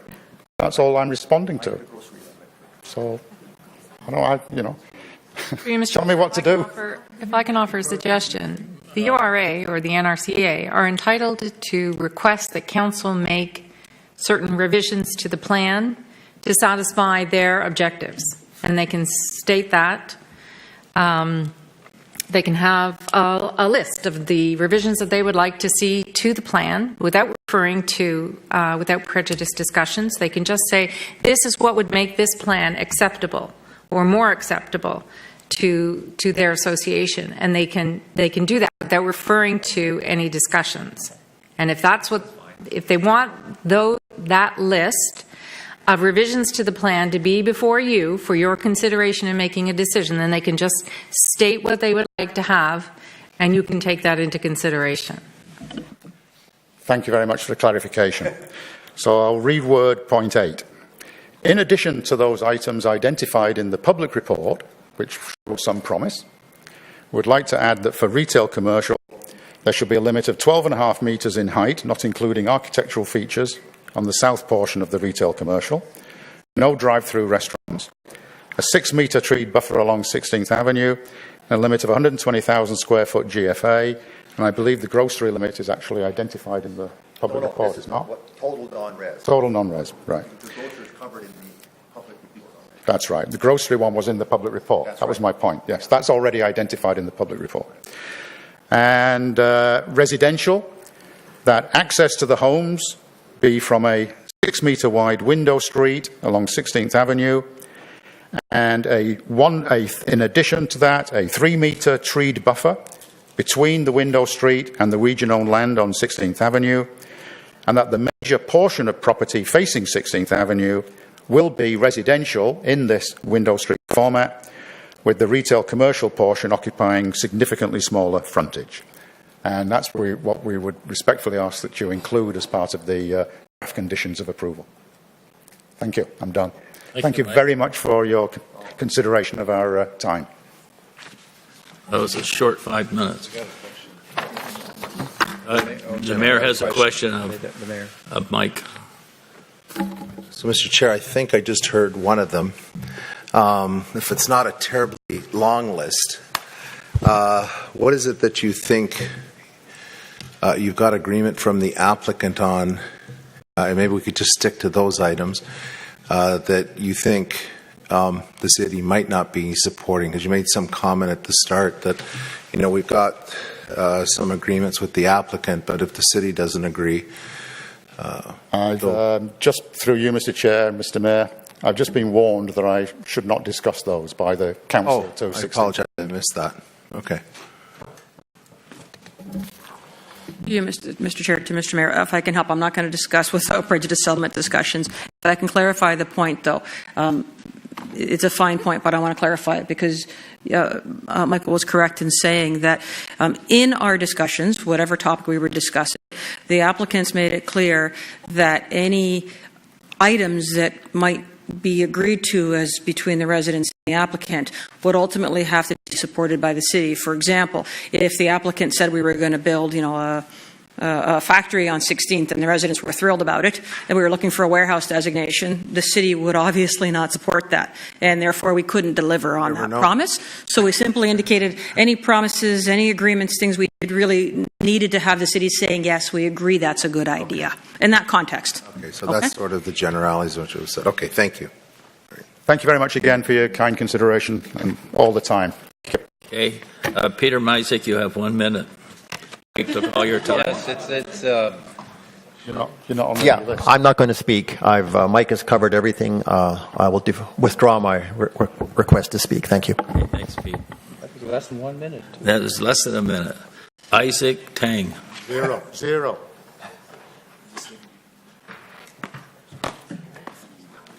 I'm going to take this microphone. It's okay. So good afternoon, Mr. Chair and members of council. Thank you for taking the time to hear our deputation. I am legal counsel to Richard and Susan Bacon. They're the owners of 9 Old Farm Lane Way, which is located immediately to the western boundary of the proposed development of the golf course. We had sent a letter last time we were before DSC, the letter dated June 22nd, summarizing our concerns. And this is in addition to multiple delegations made by the Deakin family in respect to this matter. So just very briefly, our concerns regarding the protection of the environment and threatened barn swallows, those in our view have still not been addressed. We are concerned that at the last council meeting, there was direction from council to staff to work towards resolving things such as the density, transportation, the mixed-use block, but there was no direction to staff to resolve the environmental issues. So accordingly, even though we think that the report put before council should remain an information report, this is the first time that I have heard that council is even considering an approval or refusal of the application. That's not in the public realm. So it's the first time I've heard about it. We think at this point it's premature for the environmental reasons that I'm going to describe right now.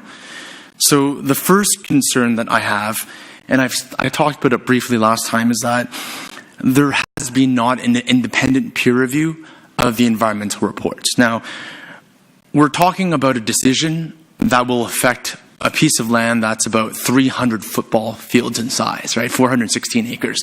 That's a lot of land. And it's standard practice for the developer to pay for the peer review of these reports. Now, there's not been a single peer review of the Beacon reports aside from my own client paying for their own consultant. Now, I was at an LPAT hearing just this past week on last Thursday and Friday, and it dealt with a gas station that was zoned for gas station use and designated for the gas station use. And in both of those cases, we were required to do a noise study twice to make sure that car wash didn't affect the neighbors right behind them.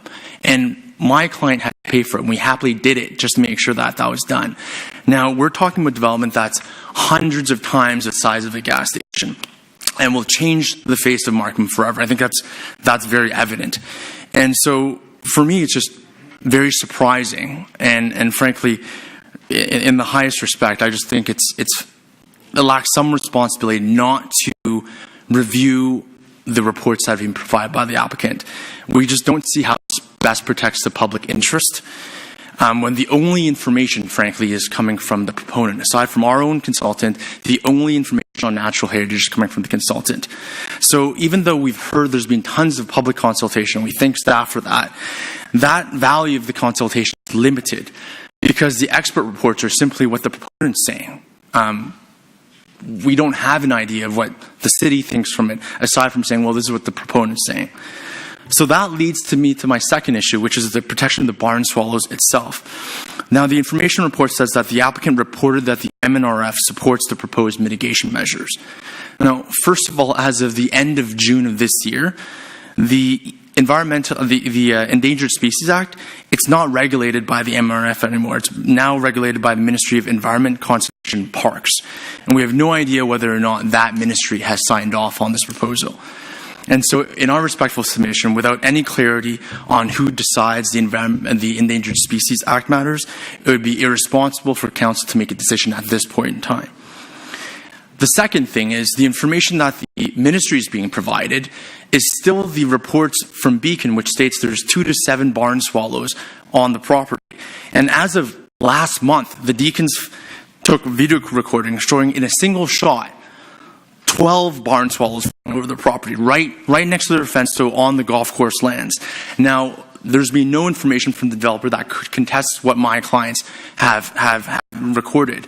So, in our respectful submission, a standard condition just requiring that the applicant complies with the law isn't enough. Because at the end of the day, once they get draft plan approval, that means the lots can be sold. So the lots can't be registered yet, we understand. But once you get draft plan approval, someone can come in and buy these lots and say, I think I'm going to buy this house here. I've sold my house, I'm going to buy this house.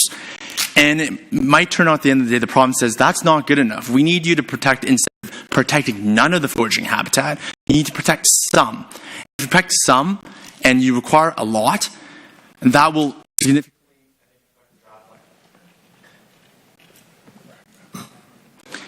If I could respond, and that was to respond to Councillor Hamilton's question about what's the concern here. And the concern is that once you get draft plan approval, someone can buy the lots, someone can sell their house, buy the lots, and that might be significantly affected by what the province decides. So the conditional, I think, proposes to say, well, if the developer decides not to comply with the Endangered Species Act, not saying they will, but if in the event they don't, they say the council will not be held accountable and the city won't be held accountable. But that doesn't help the citizens. It doesn't help that person who's bought that lot. It also doesn't help if the developer becomes bankrupt. Then who's responsible for replacing that wildlife? I think Councillor Burke mentioned that the city has very low in funds in terms of protecting wildlife. So it's better to protect what's there now and make sure that those swallows that are being threatened are protected now, as opposed to saying, well, the province could say yes, so we're not going to show anything right now. You have to remember the PPS states development and alteration shall not be permitted in habitat of endangered and threatened species. That's the starting point, is no development except in accordance with provincial and federal requirements. So it's that second exception that allows them to develop. And right now, there's not any written correspondence from the MNRF saying that's okay.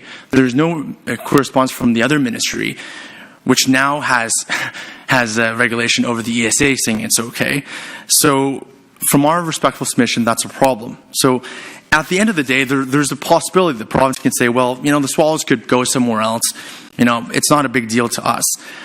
That seems to be the solution that developers are banking on now. And the province saying that's okay with us.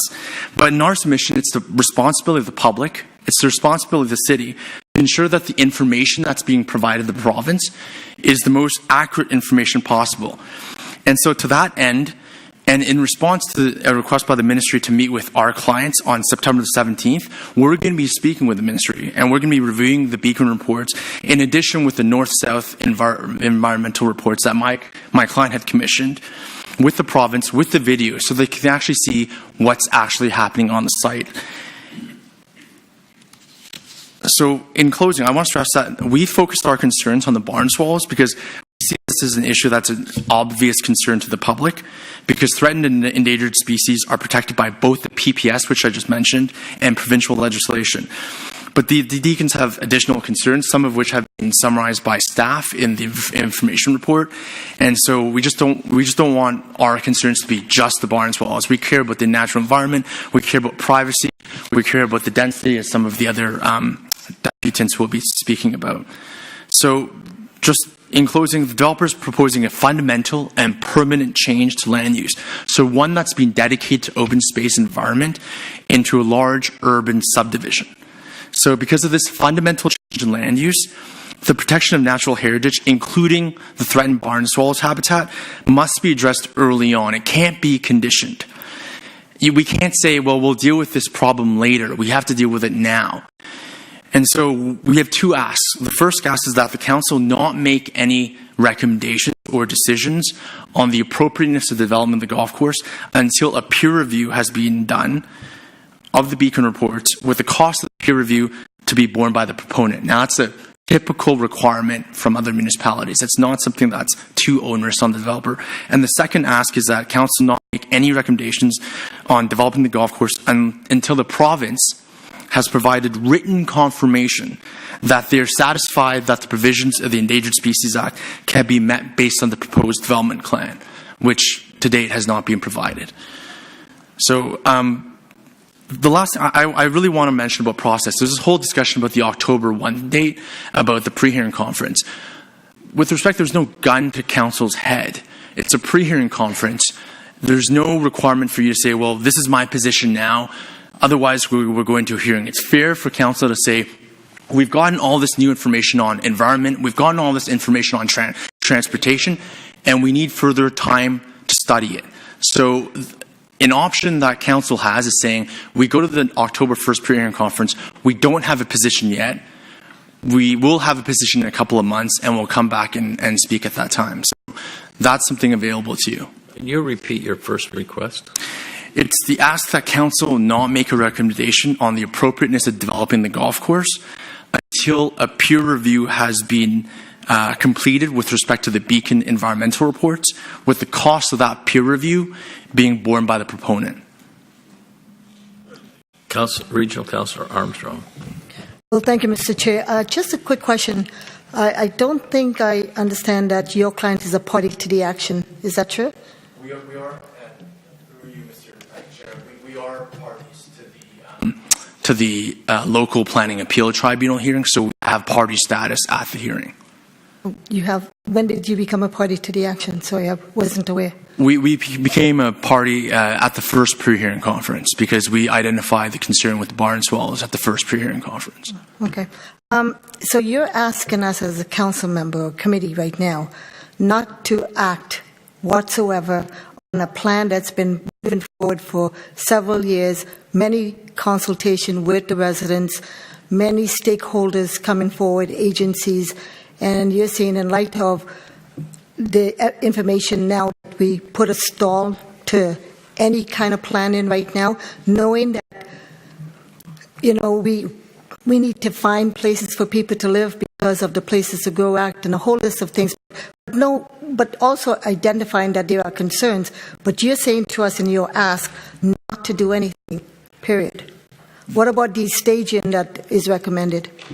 So to respond to that is our ask because our main concern that I've outlined today is with the natural environment. We're talking about a golf course, 460 acres, that has not been developed into any urban form.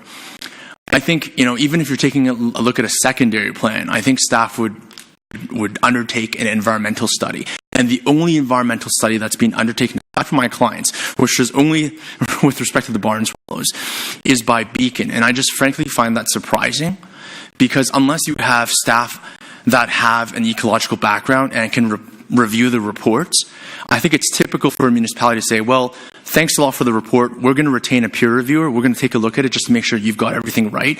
And then we'll make a decision. And with respect, that it's great that there's all these public consultations. We thank you for that. But without independent analysis of what the reports the proponent's proposing, I think council's flying blind because right now the only information is from the proponent.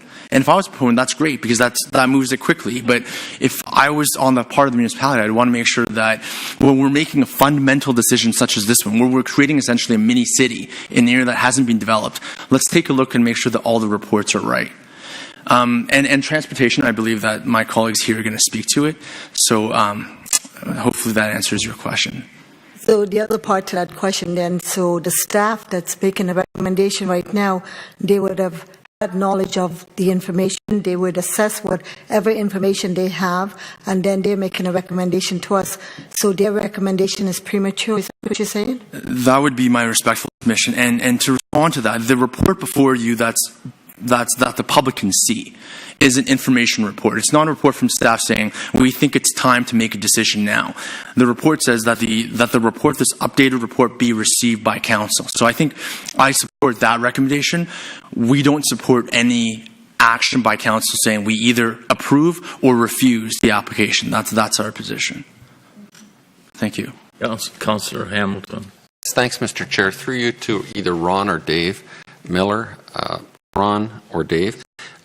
Can you clarify that? I mean, we've heard obviously from the deputant, the legal counsel for Mrs. Deacon and Mr. Deacon, about this peer review of the Beacon environmental report. Is it the city's practice to do such an environmental review? And that's just a yes or no question. Because if it's a yes, then why haven't we done it? If it's a no, then you guys should hash this out. Through you, Mr. Chair.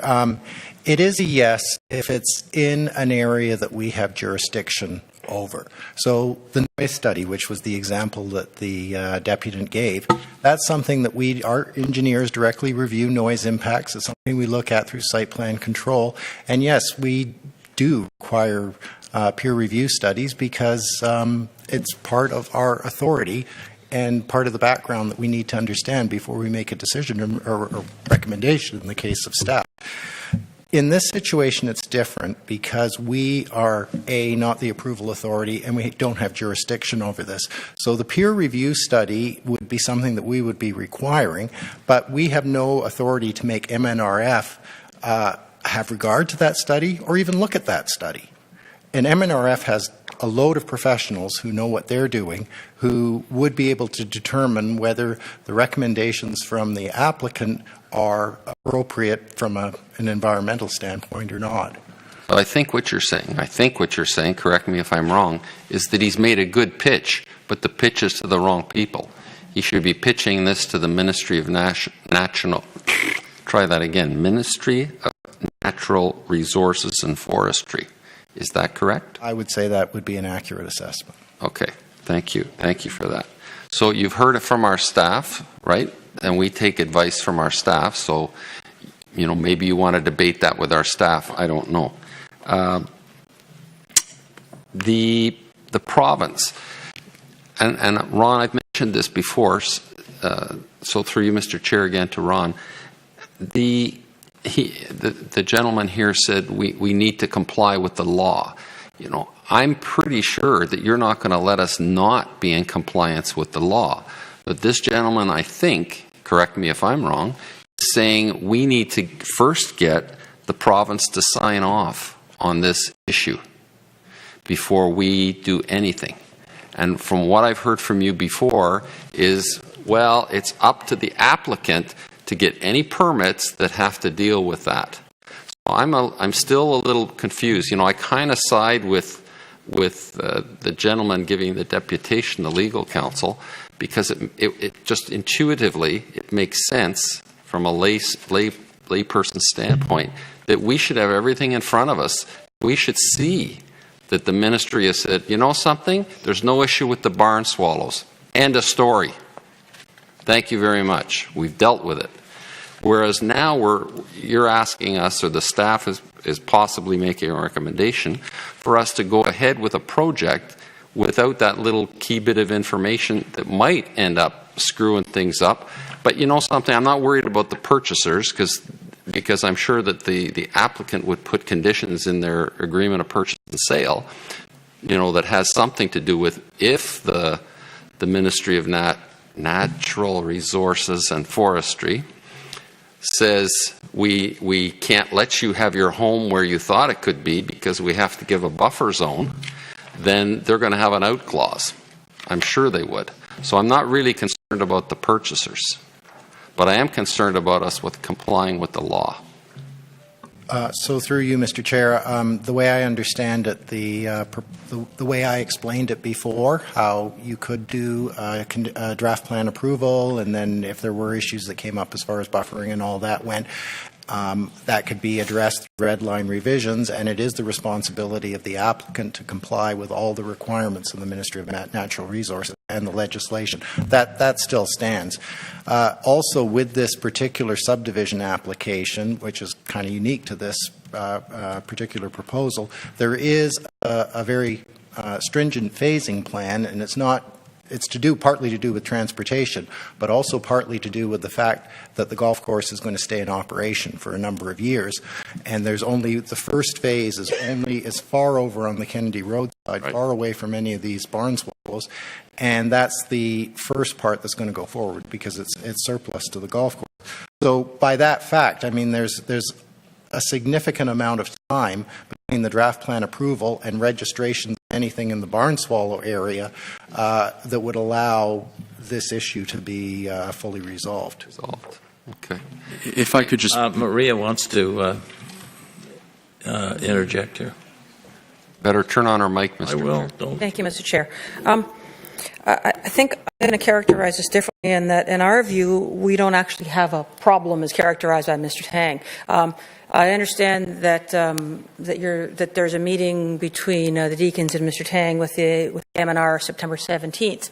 We have met with the MNR on this particular topic. And if I can give it to you very briefly, MNR, the province, is not and does not comment on draft plan zoning OPAs. So we are not expecting, we have not received, and we are not anticipating written confirmation or advice from them. They have a legislative permitting process. We have reviewed this development with them. We have reviewed specifically the topic of barn swallows with them. They have no concerns, and they are expecting the applicant through its consultants to apply for the required permits at the required time when the legislation requires them to be doing that. And so it isn't, in our view, and as staff described to you, a problem for this approval. It is a legislative requirement that the province issues permits for processing this is. And I'm not the expert. I apologize, but I will give you my understanding of the process. And that is that on our property, on the York Downs property, there are barn swallow nests, and I'm not speaking about the nests on the Deacon's property, on the York Downs property. And the removal of those nests has been reviewed with the MNRF. There are replacement nests, they're called nest cups, that are to be installed. Those will be through the legislative process to be installed in locations and in quantities and in timing and all these things that are advised by the environmental consultants and through that permitting process. I'm not the expert, but that is my understanding and my understanding as a planner and my comfort level around understanding that it is not premature to issue approvals without some sort of a letter from the province, because such a letter is not forthcoming and is not usual practice. And as I said, we have met with the MNR on this particular topic and have been told that there is no concern. If I can respond to that. So I'm just a bit confused by some of the response from Ms. Gatzio, with all due respect. It's just, so if the ministry doesn't comment on draft plan and doesn't comment on zoning and doesn't comment on OP designation, who is actually doing that? Because they need to rely, the ministry doesn't come in and take a look at every single property. They have too many properties in the province to do this. They must rely on the information given to them by either the proponent or by the municipality to make the best decision. Now, what we're saying is the information being provided by the proponent right now is saying there's 2 to 7 barn swallows on the entire property. And there's a response letter from Beacon saying, well, we've read the North-South report saying there's a lot more, but we just think our 2 to 7 could be essentially extrapolated, and we think that also exists on the Deacon property. And that doesn't. There's video footage, and we'll show it to the ministry saying that there's 12 regularly seen all the time. So we don't have an issue with the replacement of barn swallow nests on the property. It's the off the property barn swallows that we care about. So properties that are on the Deacon property, that are on the adjacent properties, that rely on the golf course lands for their foraging habitat. That's the protected habitat. We're not talking about moving nests on the York Downs property. We're talking about the nests that are located immediately adjacent to it, which that habitat, 70% of that habitat that exists now, will be removed as a result of the development. And there's nothing from the ministry that we've seen that says, okay, we're completely fine with that. There's no written confirmation saying we're completely fine. Now, with respect to the jurisdiction, I understand that the Environmental Species Act, there's an out in the PPS saying that as long as it's in accordance with provincial and federal requirements, you can do that development. But the municipality still has jurisdiction to review natural heritage issues. I'm just a bit confused how a municipality can't assess, are there impacts to the natural heritage system? Taking aside the barn swallows, is what the proponent proposing in terms of natural heritage impacts appropriate? And I don't think anyone here can tell you it's fine, because there's not an ecologist aside from the proponents here that can tell you that information. And with respect, you do have jurisdiction. That's why there's the PPS. That's why you have to ensure that any development meets the no negative impact test. That's right in there. You can do that. And so I understand what Mr. Blake is saying, which is there's an out. The province can say, even if there's a negative impact, we can say it's fine. But I'm telling you right now, you don't even know if there is a negative impact, because there's no independent review of that. Well, it sounds to me, you, Mr. Chair, sounds to me like we're going to have to rely on the advice of our city solicitor, because we've heard from our staff even, we've heard from the applicant, and we've heard from your side as well, the Deacon side of the story. So we're going to have to rely on what our city solicitor says, because you two are arguing about something that we don't have control over, really. So I'm going to have to eventually ask our city solicitor, is it okay? Are we in compliance with the law? And if she says yes, then I'm sorry, you're going to have to take your fight, if I can put that in quotation marks, to your September 17th meeting and deal with the Ministry of Natural Resources and Forestry. Am I correct on that, Madam Solicitor? Or is this an in-camera question? I'll give you that answer in camera. I'll give you that advice in camera. I'd prefer to do it then. Okay. Councillor Ray. Thank you, though. Thank you. Thank you for your deputation. So a question through the chair to staff. Do we have anybody on staff that is experienced in environmental issues in respect to wildlife, etc., and the birds? Because Councillor Burke has got more experience than I know anybody along this council. So do we have somebody on staff that can review the report and know whether it's correct or incorrect? Or do we just rely on the information that we get from any parties, not just this application like any parties? Do we just rely on the information that's correct? Bijou knows everything. Through Mr. Chair, we will rely on the provincial agencies to comment on matters such as this. Our staff currently do not have the expertise to review these type of reports that have been brought forward. So we received, and the applicant met with Barry, he's a resident of my ward, but is up to date with all the environmental and the bird swallows and the wildlife. And I understood that the report that he sent in to us, and I thought we shared it with all the staff, and I thought we shared it with the applicant, that there was flaws in the Beacon report that he noticed. There was flaws in the Beacon report that he'd noticed, and we forwarded that report, I'm pretty sure, to everybody. So I can send a copy of it. Yeah, they can hire a consultant and use them at the board then if he's that good. Yeah. So if anybody wants a copy of that report, I can send it back to staff. He'd had issues with the Beacon report. I'm just saying he'd had issues. You're saying there's issues, and we had a resident that said there was issues as well that's got the experience in that. And this application was only deemed complete late 2016, so it's only been 2 years. I mean, Dave talked today, townhouse development takes us years to do, and this has only been 2 years, so I don't think it's taken a long time. Councillor Burke. Thank you, through Mr. Chairman. I agree with the deputant, and the city of Markham we're always saying how proud we are of sustainability. Well, this is a true test. Let's cross all the T's and dot all the I's, and let's get the recommendation from the province, written confirmation from the province, and let's do this correctly. I think this is being rushed through, and I have advocated for a long time to have an ecologist, a wildlife specialist on our staff, and it's been to no avail. And this is a true test, and it's absolutely right. You can put up those nests, but if birds don't have the foraging habitat, they're not going to survive. You can put a wood duck box here, the Civic Center, you're not going to get any because it's not the right, they don't have the habitat. So, let's do this right. I would agree with that, and I am concerned about this. Thank you. And also the report that Barry Kent Mackay had sent, I had forwarded it, he sent it in, and there was no response at all. Mayor Scarpitti.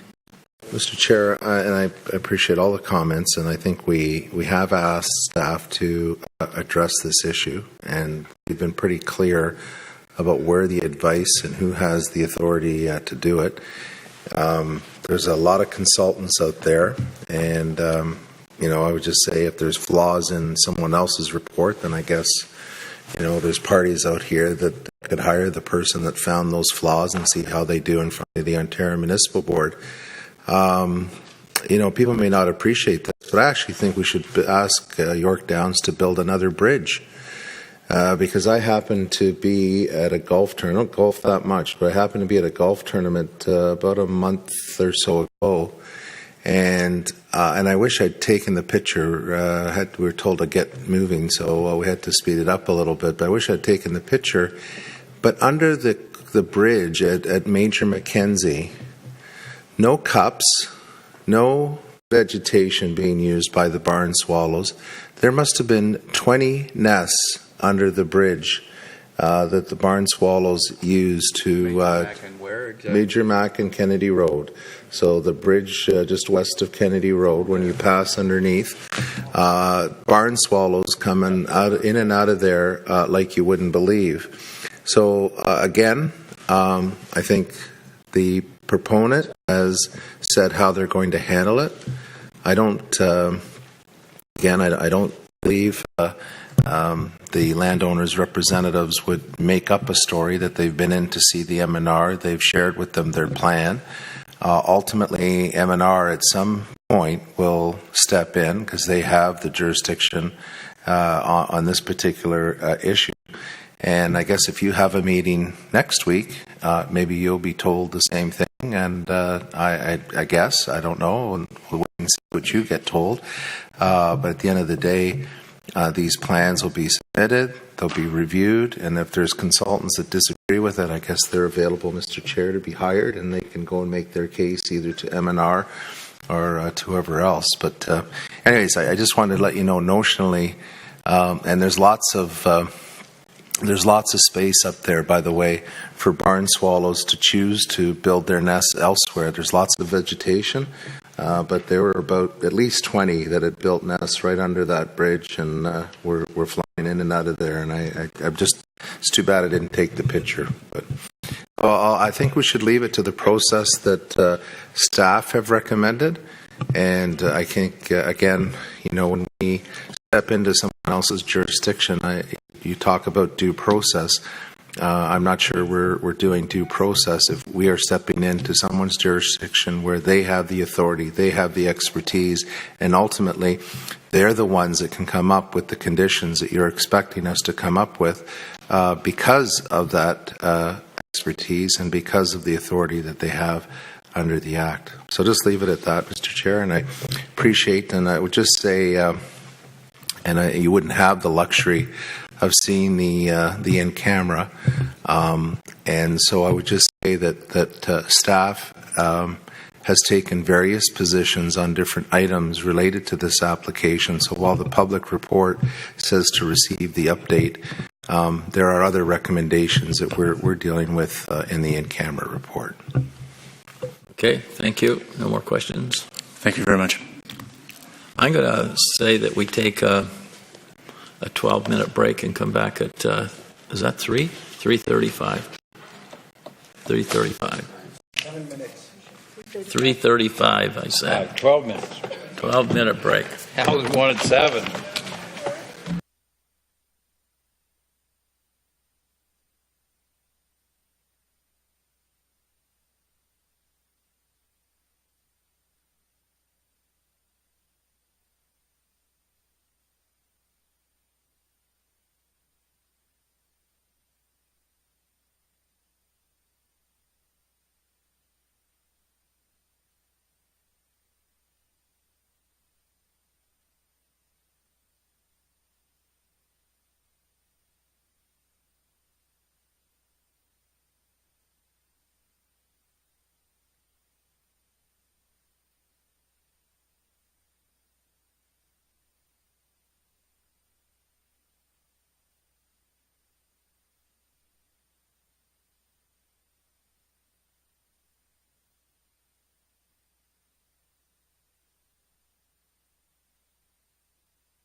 Buckworth.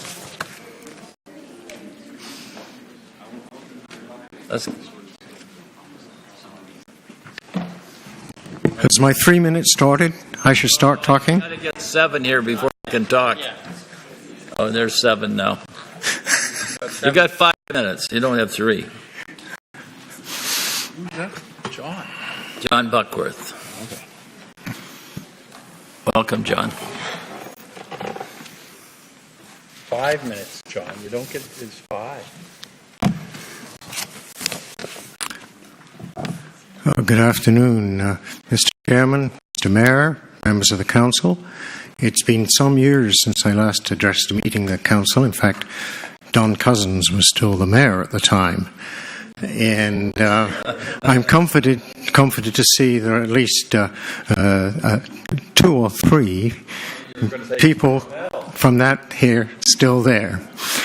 And I feel quite at home, and I try and stay strictly within a time limit. First of all, my qualifications for standing up in here is that I have dwelt in a house that backs onto 16th Avenue, 300 meters from the intersection with Kennedy for the last 30 years. I first moved there. The property opposite was occupied by 10 people and 40 cows, which was the time of the 2011 traffic report you have been relying on. I was there in 2016 when the property was occupied by an army of bulldozers, and that was when the next traffic report by somebody, which you haven't looked at apparently, was taken. And now at 2018, there are well over 1,000 houses on that piece of property. Now, if you don't think 1,000 plus houses affect traffic, you must be dreaming. It does. The problem, the solution tweaked, will do nothing, because in the Council's own presentation a little while back, I was informed that Kennedy Road between Carlton and 7 is already beyond capacity. Speeding more cars onto Kennedy South before you resolve that Kennedy problem is just a waste of time and money even thinking about it. So I don't know why you were doing that, and why we had to have a good hour or more of our time wasted this afternoon, even thinking about it, without addressing the Kennedy South problem. The Kennedy South problem is simply that it is the last road to the GO station. There is no direct road to the GO station west of Kennedy. My solution, other than Mr. colleague Ushman's suggestion of building a flyover, in which case I would have to declare a pecuniary interest, because it was just abolish the value of my home, I would suggest that perhaps you could look at putting a road system off the bottom end of Warden that would lead into the Unionville GO station. That will move your problem onto the province's problem in running GO, because they'd have a big demand. So rather than all of this tweaking of intersections, put your minds to an alternative, preferably not Mr. Usman's. And a suggestion I would make is that you look so that there are other routes onto the GO train west of Kennedy. Thank you, gentlemen. That's all I like to say. Mayor Scarpitti. Mr. Chair, and thank you, John, for coming and spending the afternoon. I think, and the morning. And the morning. He was here the morning. And the morning too. Yeah. I would just say again, and we've just been talking about the environmental assessment for 16th Avenue, but actually again, and not to spend a whole lot of time what previous councils did, but they actually stopped those EAs. And we've got them going again now at the region. So the 16th Avenue EA is being done, Kennedy Road EA is being done, McCowan Road is being done, and Leslie Bayview has already been completed. In relation to saying there's no direct access west of Kennedy, We have, and to your point about trying to deal with the existing traffic demand and future, we have advanced Birchmount extension that does go down to Enterprise Drive. We built the bridge there for Birchmount so that there could be a connection. People do not have to go out to Kennedy Road to get to the GO station. It goes all the way down to Enterprise Drive and then across.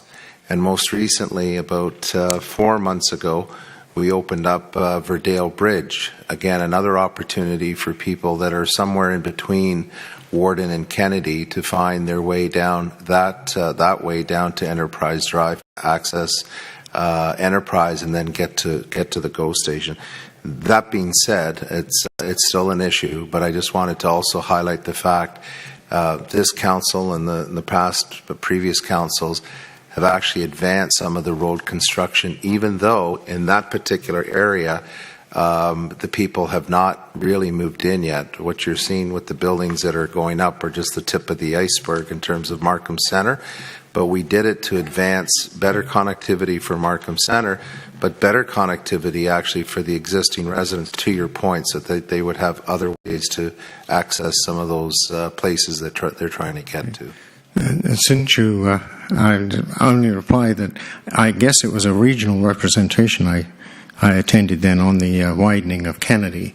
Maybe it was the one. And I understand the region doesn't even have that widening into their 10-year capital plan. They didn't even have it. We've just put in, and again, and not just myself, but I did arrange the meetings with many of the development community to actually push the region to get these road projects in their development charges. We needed to get that done because homes, condominiums are being built, and we wanted to make sure that they contributed to that. So now that's the next step. The EAs, you never would have got it into the capital program if you don't finish the EA, because it would have said, well, we got to do an EA that takes a couple of years to do.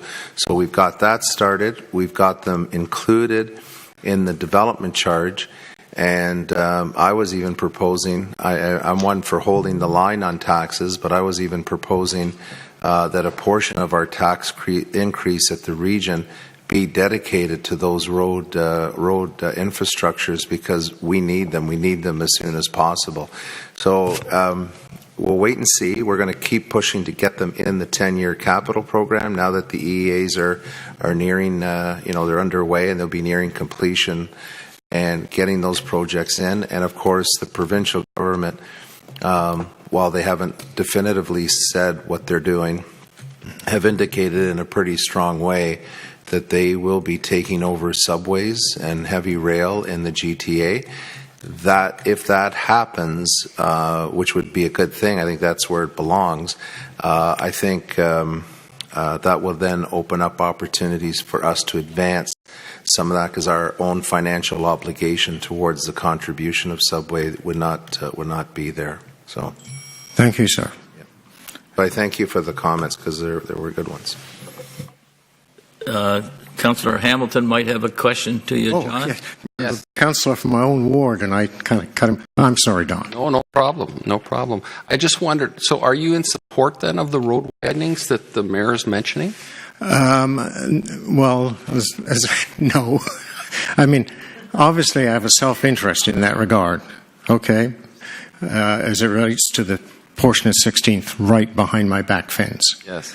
And I am not altruistic enough to say that I really support that wholeheartedly. But the problem with widening roads, rather than forcing people more onto public transit, because it actually is cheaper and more convenient, you build the road, people will use it. And so I also have some reservations as to the whole philosophy of these very wide roads that the provincial standard now appears to be. I'm encouraged that it's the 2 HOV lanes. I'm not quite sure how you get around those other trying to drive across 7. It's a nightmare. And that's kind of like I think the standard is to be. But, you know, I really wish we could try a little harder on the transit side.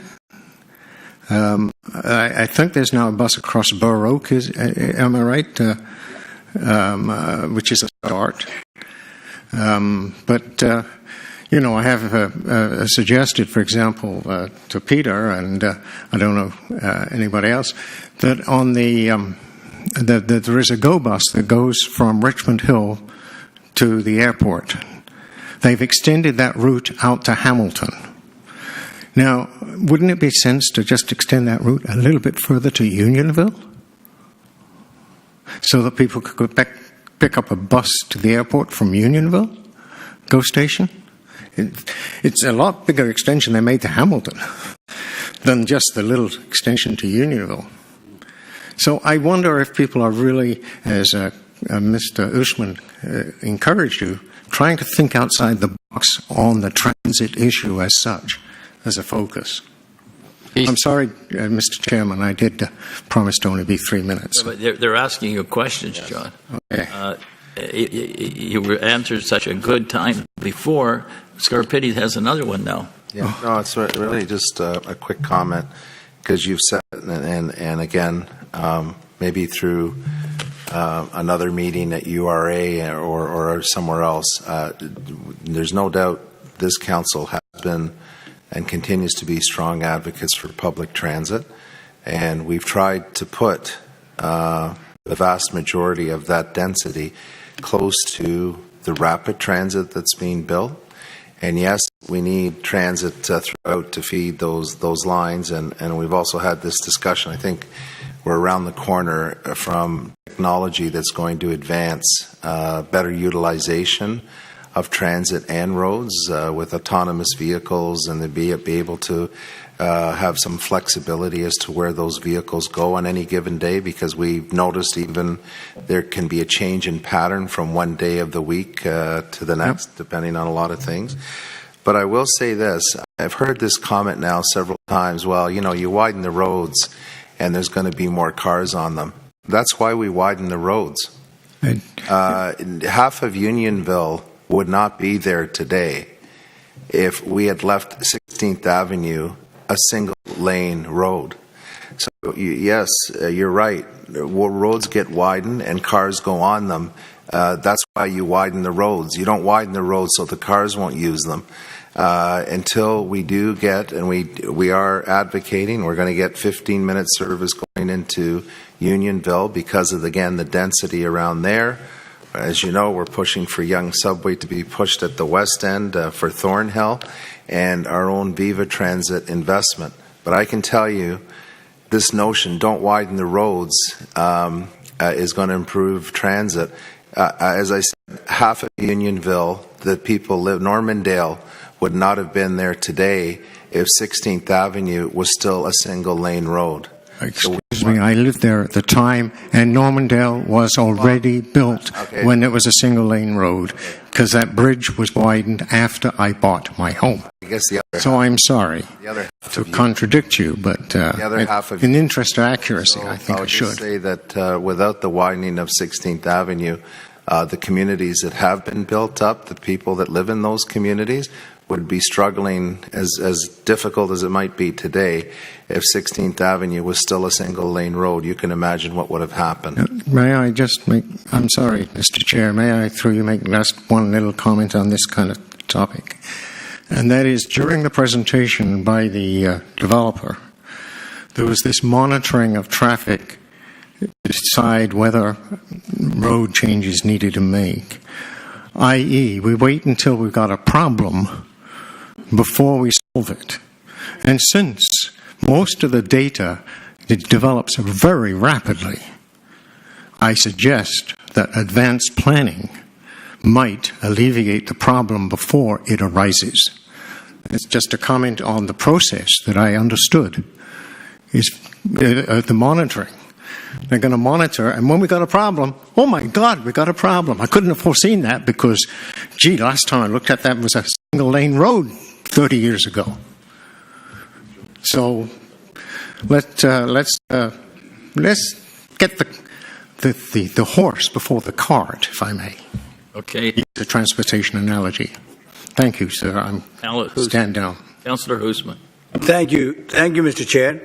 Well, I think we should put up a sign, out of business, no more development, because I think that's what will happen. Because the problem is that we talk philosophically here, that let's get public transit, let's get rapid transit, let's get more buses. But remember, the psyche of the people that live around 16 and above is not taking buses, is not taking transit. Downtown Markham, I can see that there is density and there will be people using it. But up and even north of 7, they will be using cars. By the time they get around, it will be maybe second or third generation by the time they start. So what we have to do is, I think, is that worry about people are going to be here. People are living here. They have cars. Each house has 2 to 3 cars. How are we going to adjust those people on these roads? So when I said, I'm only an accountant, I'm not an engineer. So when I said think out of the boxes, we got to find a different way. I am all for widening of roads, because without that, there is no way you can accommodate the number of cars that are coming on stream, that are coming, and with the number of houses that are coming. So we have to work towards it. We have to, otherwise, in my own ward, I have a problem. People can't go on steels because of not having, support from Toronto. On steels is a single road, and they all get stuck there for hours. The same thing on 14th Avenue. They get stuck because the citizens didn't want to expand it. And then they complain, why there's a blockage? Well, I don't know. The answer, we have to find answers for all these issues that we have. So, Mr. Chairman, I think we have to start thinking seriously. How do we resolve these traffic issues? Let's get back to York Downs. Next is Piper Morley. Oh, no,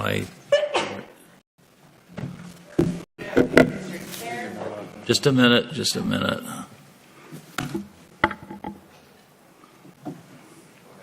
Piper.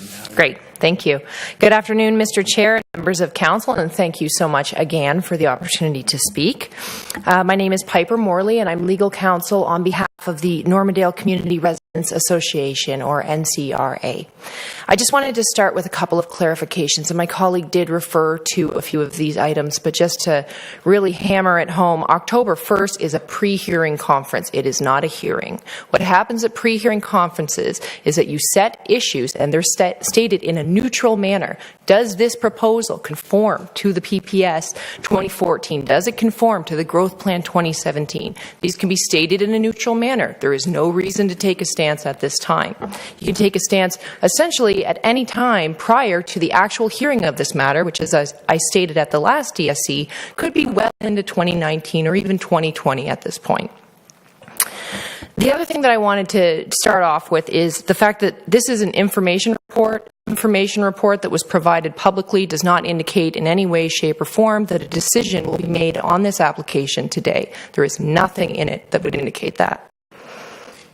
And in fact, what you normally see would be something in the realm of a recommendation report from staff. Staff would provide a recommendation, yes, we think that you should actually approve this thing, and then they would provide certain things attached to the recommendation report. First of all, their planning rationale. Why does this conform with the PPS and the Growth Plan in 2017? And then after that, they would provide the actual documents that you would be voting on. They'd provide you with the draft plan. They'd provide you with the language of the OPA. They would provide you with the language of the ZBA. And most importantly, they'd provide you with the draft plan conditions, because that is the proposal. If those things aren't in front of you, what are you voting on? What is this proposal? And on top of that, I've heard from multiple councillors up until this point that we don't really know. Things are not hammered out. Things are up in the air. There's this plan floating around. We don't really know the ins and outs of it. What is the proposal that you're actually voting on?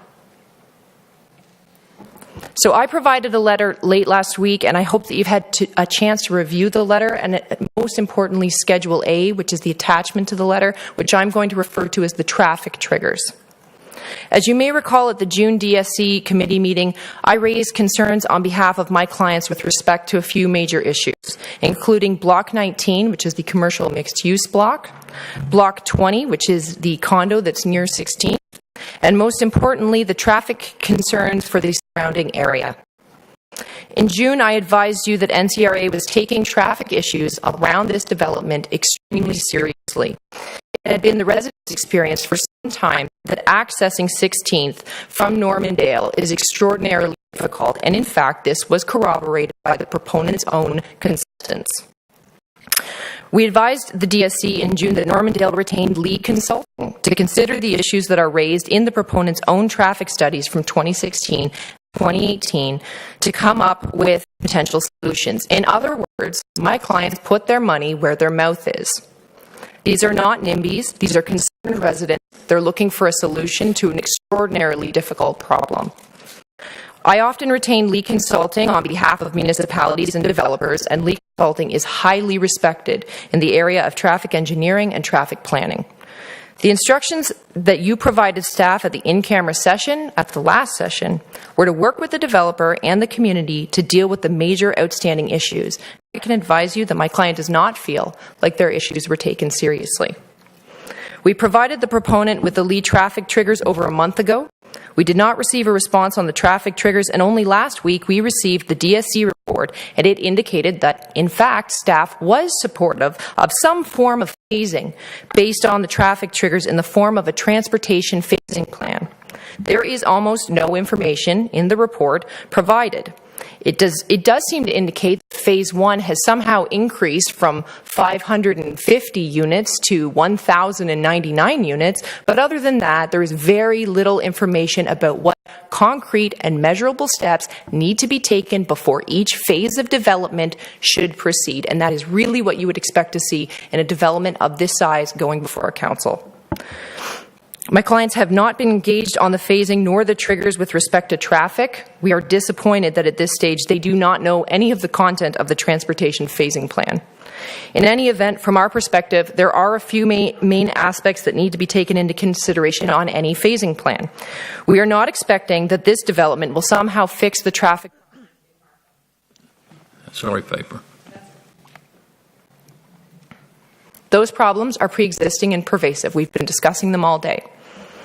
However, the proposed development should not create traffic impact which are beyond anticipated growth. That is basically the fundamental concept of phasing, and it's fairly standard, as I said, as a way of dealing with large developments, and this is a very, very large development. I can provide an example of the type of trigger that we're suggesting is appropriate. The community and the developer essentially need to know what baseline travel times are, and what that means is travel times in and around the proposed development. How long does it take you to get to the GO station? Those type of standard trips that people make in the surrounding area, so that we can have a manner of understanding whether the development is creating a traffic impact that is larger than what would otherwise be expected. If it is larger than what would otherwise be expected, the proponent should not be able to proceed with the next phase of development until certain works are completed to alleviate that traffic problem. I should point out that lead consulting used several criteria. They looked at queue length, traffic flow, travel time, intersection performance to assess traffic operations, which is simply a more fulsome way of looking at level of service. While level of service is based on delay at intersections, that is really only one component of measuring traffic impacts on a system level. So from Lee's perspective, and in their opinion, these criteria more accurately assess traffic impacts to the residents of Markham in practice. Although it may be appropriate for Lee Consulting, city staff, and Poulos and Chung to meet to discuss the various triggers, refine those triggers where appropriate, it's not appropriate to leave NCRA out of the discussions altogether when the city has been aware since June that we were retaining Lee Consulting specifically to come up with solutions to these exact problems. We do remain open to a discussion of the traffic triggers as well as the outstanding issues with respect to Block 19 and 20. With city staff prior to a hearing of this matter, again, as I said, which will likely take place in 2019 or 2020. We were pleased to see that staff was providing an information report report without recommendations to support the proposed development. We agree that this approach is appropriate at the time, given that we don't have enough information to date to make a fulsome recommendation and decision on these applications. Making a recommendation to support this proposal without draft plan conditions, without language of the zoning bylaw, and without fulsome study would simply not be in the public interest. Again, this is a small town being added to a city. This is not a small development. It simply takes time to properly plan something of this magnitude. Those are all of my comments at this time, and I'm pleased to take any questions that you may have. Regional Councillor Armstrong. Well, thank you, Mr. Chair. So is your position, your client's position, that because this is an information report that we as council or committee members should not make a decision, period? Because it's an information report? It's an information report. There's no recommendation report, which, as I said, would typically have the actual documentation that you would make a decision on. Without that information, what I'm suggesting is I don't know what you're making a decision on. I don't know what the proposal is. I don't know how you can possibly make that decision. So, yes, I'd be saying you should not make a decision at this time until those documents are in front of you. Okay, so I guess the answer is that you can make a decision, but given that if you don't have a fulsome information, then it's up to council to decide whether to make a decision or not. It's not that we cannot make a decision, because from your comment, you said that this is an information report, therefore no decision should be made, period. So I just want to make certain. You're asking me, we can make a decision, but you're saying to us we don't have all the information, so therefore we shouldn't be making a decision.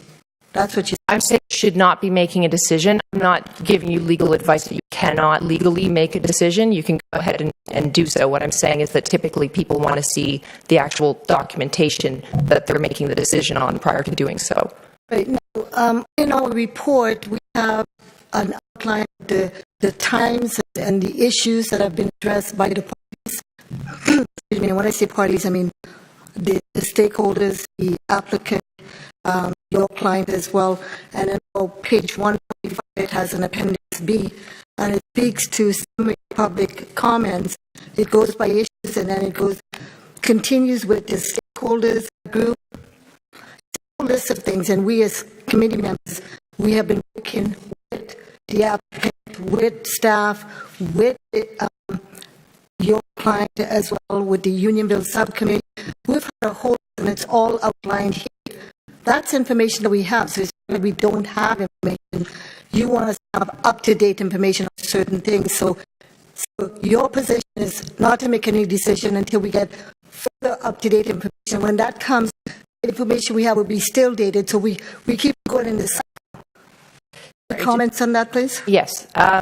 So that's not quite what I'm referring to here. What I'm saying is that typically what you would do if there was a recommendation report before council, you'd have the zoning bylaw amendment, the OPA, the draft plan, and the draft plan conditions before you so that you knew what you were making a decision on. You can't really make a decision on amorphous planning concept. That's not really a thing. Like, you really need to have the actual documentation in front of you that shows you exactly how this is going to be played out in action, including with respect to phasing, because phasing is typically done in a number of ways, but specifically it's normally done through a holding provision on a zoning bylaw as each one of these things comes forward. There's several ways of doing phasing. That's not the only one, but we'd have to know how that's actually being implemented. That's what I'm referring to. I'm not saying that you require I'm not sure what you're referring to with their study and that it's constantly being stale dated. I'm really not sure what you're referring to there, but that's not what I'm talking about. I'm just talking about having the actual documentation in front of you that you're voting on. Okay, so let me clarify, because it seems that with studies being done and they're dated after 3 to 5 years or so, you're saying to us that we don't have enough information, no draft plan, no zoning, no fulsome study. How long is that going to take for us to get before we make a decision? I think your question is directed to staff. But you're the one that's saying to us we shouldn't do anything. So do you have an idea of how long that will be? So typically, when I'm representing a municipality, when I go to council with it, when we have a recommendation report, Those documents are already provided and attached to it in draft form, and we present it to council. That is, even in camera, that's typically how it's done. Can I just have one conversation up here, please? Okay, so, thank you. So I'm trying to find out what staff we have to report. We have the information, but I'm asking you. You represent the party, and you indicated to us. So what time frame do you see this taking place for us to make a decision?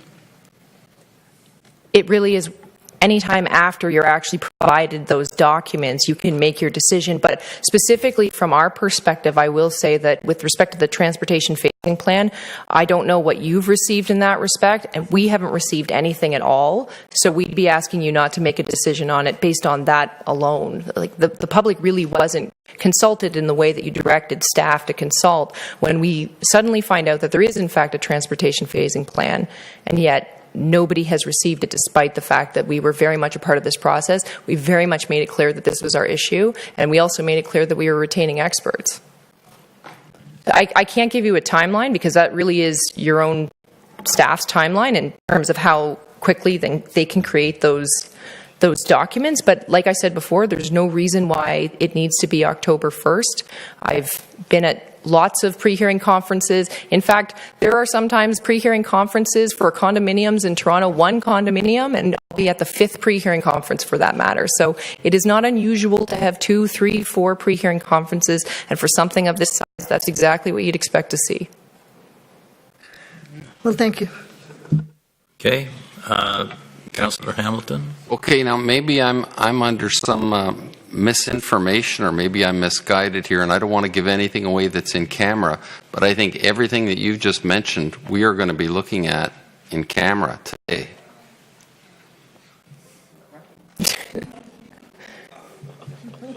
Through you, Mr. Chair, can I suggest that you hear the deputant, and that's the purpose of this part of the meeting, and then you resolve in camera and deal with the other issues. Good advice. You're done? Next is Deputy Mayor Heath. Thank you. I brought along your letter from June, which we dealt with, and it was a very good letter, and I read it, and I read the other materials that are coming from URA and further letters from you. It's taking, the letters are piling up, let alone the reports from staff. Anyways, in conclusion is, in short, residents' concerns, NRCA, have not been addressed in a way that proposes a solution to their concerns, as the number of units resulting traffic density on 16th Avenue remains high and is unlikely to be accommodated by any existing road or transit plans. Now, I'm sitting back here as a councillor. I'm neither a or a lawyer or anything like that, but I do listen to people and try to assess where things are going, etc. And I do see a difference between NRCA, your clients, and URA, in that URA is working through some of the issues, phasing, and they're asking about window streets and a whole bunch of things. And, you know, like they would say we're moving towards something that looks like it could be resolved. But your sentence, basically, it says, I don't see any solution whatsoever to this because unlikely to be accommodated by any existing road or transit plans. Am I correct in analyzing that there really is no solution for NRCA at all, as opposed to URA trying to find a solution?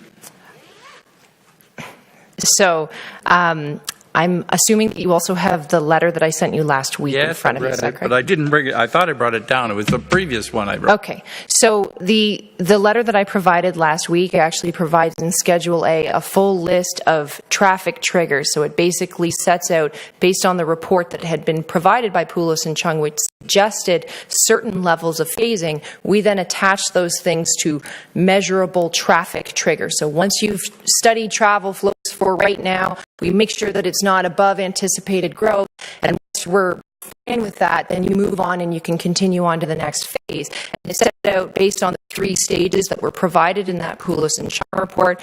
we are very much solution-oriented, and in fact, the window streets concept was actually NCRA's concept. So this is, to be clear, we very much are partaking in the process, and we have come up with many solutions, and in fact, we hired world-renowned experts to help us move through the traffic issues, and those things were not taken seriously, in our opinion. Yet you started off your discussion, and that there are major concerns from the Normandale community about accessing 16th Avenue now. And the number of 5,000 more cars has been bandied about.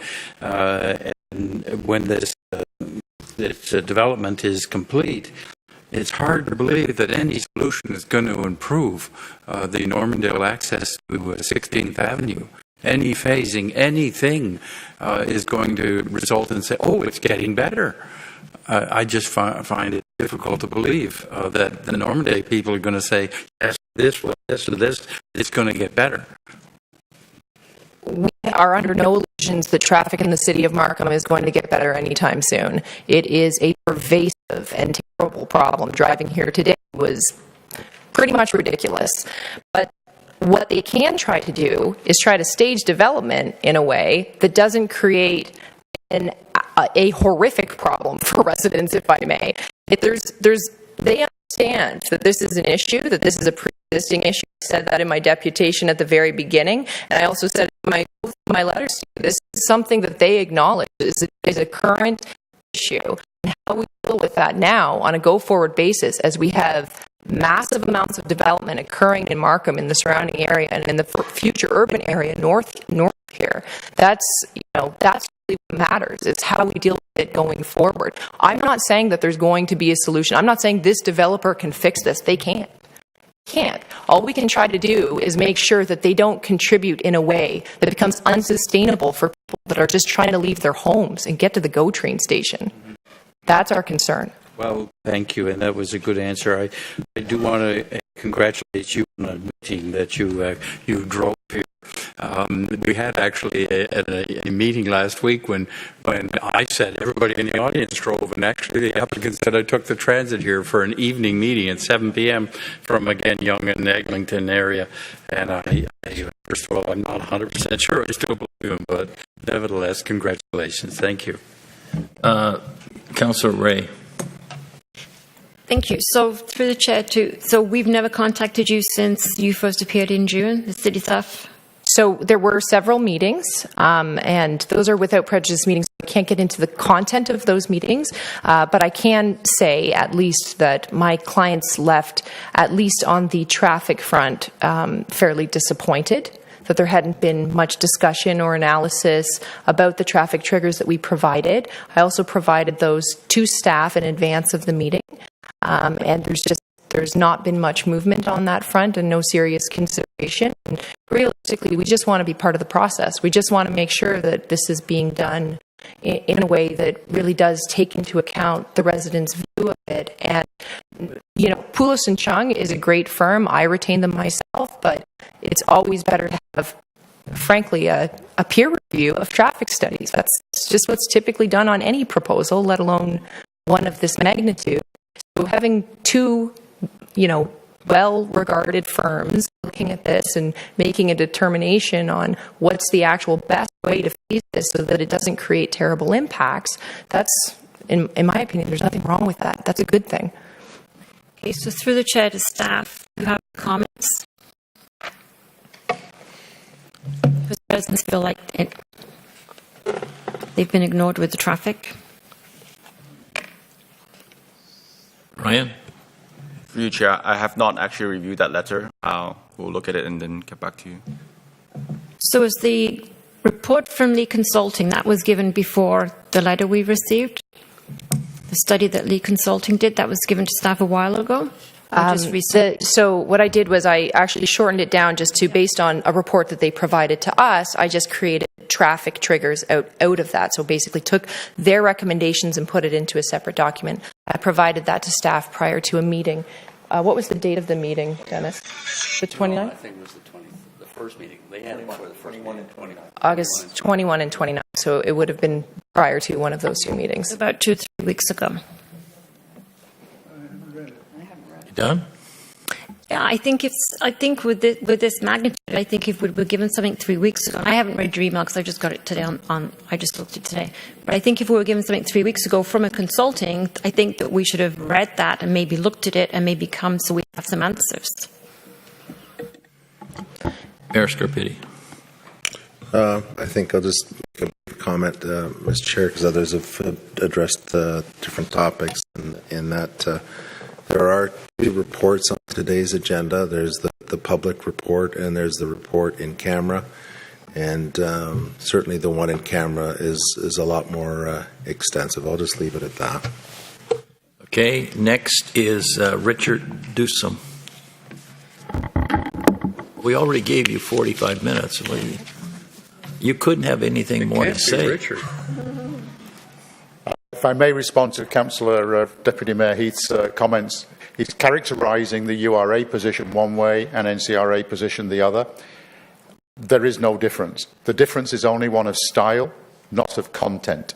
We've said we're on a path to resolution if we fully support the traffic issues as raised by the last deputant. Good. Okay, thank you. Thank you, That was Michael. helpful. Richard Dusum. Going on. Dennis Fortnum, the last speaker. Oh, don't say that. I knew you would save the best for last, okay? So anyway, thanks. Thank you, Mr. Chair, Mayor, Council, for the opportunity to speak here today. Just want to give you a brief update from a long-term resident's point of view of the Normandale community and also as a member of the NCRA. And before I do that, I want to welcome Councillor Usman to the discussion, and we have a long relationship at the Markham City Hospital, so we welcome your input. First of all, I just want to talk about the discussion with Mike Gannon. So, again, Mike Gannon, URA, NCRA, we're pretty much aligned on most of the issues, and I think that we agree on what those major issues are. We may not necessarily agree on what the final solution needs to be, but we agree on those issues. So I do want to thank Mike for actually going through and asking the questions around the proposed changes in the staff report, because it's not clear where they enter into the applicant and whether or not they're embedded in the application, not embedded in the application. So I think the answer is at this point in time they can be part of the application, but they're not part of the application. So I think something needs to be done if those proposed changes are going to be part of the application, because otherwise the application that you're looking at today is the one from last April with no changes in it, right? Everybody understands that? So, and I would say that if those some of those proposed changes get incorporated, then there is some progress. I would say if those proposed changes don't get incorporated, then there's been no progress. Okay, so with that, you know, and in terms of the traffic, I'll talk a little bit about that as well. But we didn't receive anything from the city regarding the traffic, and that is very concerning and, quite frankly, very, very annoying, because we had those two meetings, and the first time that we saw anything with respect to traffic was in the report. So, you know, I'm getting a little bit ahead of myself here, but the process has not been great. Anyway, where we are in the process, as far as we're concerned, this is not the lawyer talk, but the residents talk.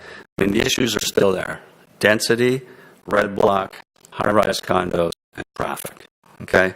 And the density of the development, we think, is too high, specifically at the south end of the development, where it continues to be around 60 units per hectare compared to the 9.5 across the road in the Normandale community. So think about this. We live in a mature community surrounded by green space.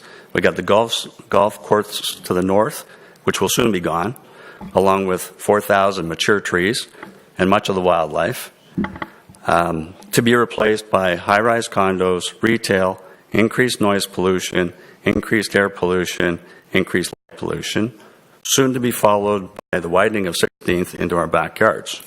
So I ask you, how would you feel as a longtime resident if you lived in the Normandale community?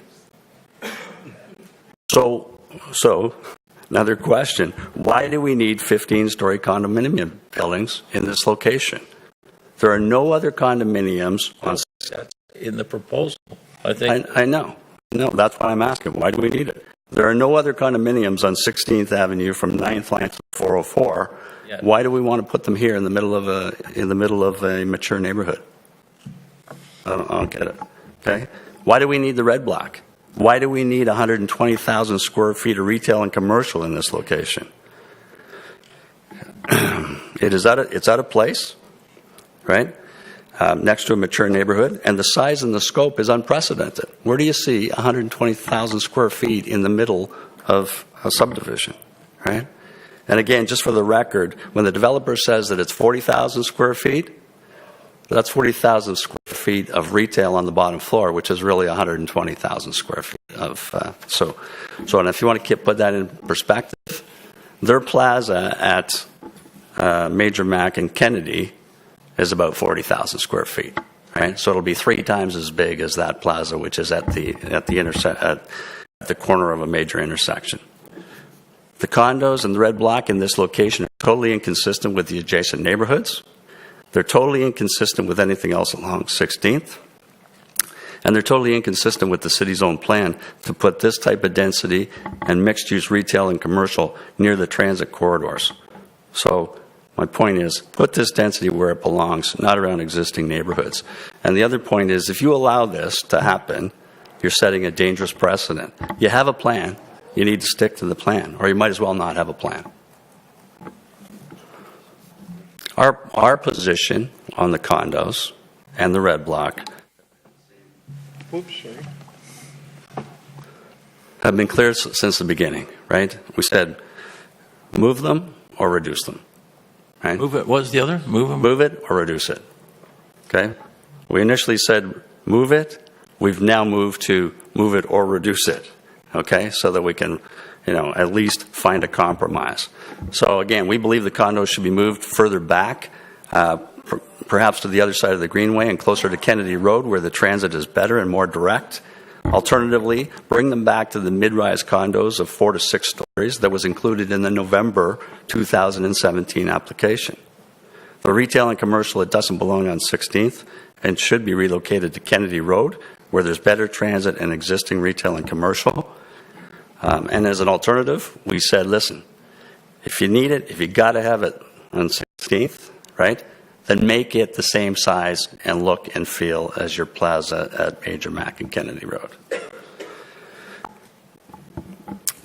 Traffic.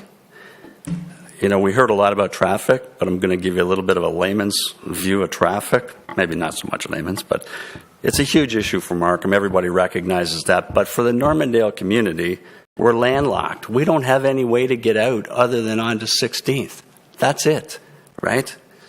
We know from the current reports that 16th is at capacity, right? It's at capacity. So when we add this new development, it's only going to get worse unless we find some solutions to alleviate some of that traffic. So, Councillor Usman, maybe your suggestions, but more importantly, I think, what are the road improvements? When are they going to get made? How are we going to manage this traffic going forward? What is the transit going to look like? We don't have any of the answers to any of those questions. So, before this development is allowed to proceed, we need a phasing plan with specific triggers and milestones supported by traffic monitoring and up-to-date data. The triggers need to be clear and precise and agreed upon in advance of any support of this application. The staff report talks about a transportation staging plan, but it lacks details and specifics. This plan was not shared with us at those meetings that we had in August, and it wasn't even mentioned, to be quite honest with you. So, that's a bit of a sore point for me, because we spent a lot of time and effort trying to solve some of these issues. These are the specific issues that the council requested the staff to work on with us, and that was one that was not. Anyway, we'd like to see the details and review the triggers and safeguards of this plan so that we can ensure that they adequately protect the safety and the quality of life of the residents of Markham, and specifically the Normandale community. Anything other than specific measurable triggers for this development is unacceptable, and approving this development for 1,000+ units without significant improvements in place, to me, is not acceptable. And I could use another word, but I'm going to leave it as not acceptable. So in summary, I'll be honest with you, we're disappointed that we haven't made more progress on this application, specifically in light of the direction from Council in June. And I believe it would be inappropriate to approve this application at this time without additional consultation and changes. Thank you. Okay, I have no. Councillor Ray. Thank you. So, through the chair to staff, providing support road widening, when would we be looking at to widen 16th Avenue? Approximate timeline. Does anybody know? For you, Chair, the precise answer we'll have to get it from the region. As you know, they're going through the EA. So I can't tell you exactly when it's happening. The first thing I can tell you is between Leslie and Woodbine, and that's they're looking at an earlier time frame, around 2023, 2025. So 7 years at earliest. And subject to their process and subject to EA approval, budget and everything. So it's very difficult to give you a definitive timing.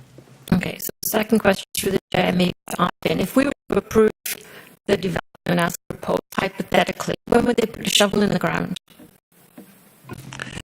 Through you, Mr. Chairman, at this point in time, there are other planning approvals and issues that need to be dealt with, so I can't give you a definitive answer. Just approximately. I can say it's probably, you're looking at first shovel in the ground, probably 2021-ish, around that time period. So the road widening would come at least 5 to 7 years after shovels in the ground, basically. 2 to 4 is what he said. Through you, Mr. Chairman, I think this is an item for further discussion, perhaps in camera. Okay, so I can't find in there, but I think that when we need to get it, maybe someone can make a call to the region to find out when they're looking at widening 16th. If you're telling me they're going to widen 16th in 2020 and the shovel's going to be in the ground in 2022, that's one thing. If you're telling me the shovel's in the ground in 2020, 2021, and we're not even going to look at widening 16th at Kennedy until 2025, 2026, there's a disconnect there. And I think that's an in-camera decision. That should be public. When's the development coming and when's the road widening coming? I've been waiting for a dedicated left-hand turn line for 5 years, and they don't have the money for a dedicated left-hand turn lane. 4 years. So where are we getting the money from region to widen 16th Avenue? I asked for it when I was a resident. 5 years and they don't have the money. Mayor Scapitti. Yeah, so Mr. Chair, I think the region can give you an answer. They won't be able to give you an answer because they're undergoing the environmental assessment right now. So until that's complete, and I think you've heard it said that we got that road included in the development charges, which was a big step, because without having that in the development charge, we really would have been behind the 8 ball without the development community through their different applications contributing to that construction.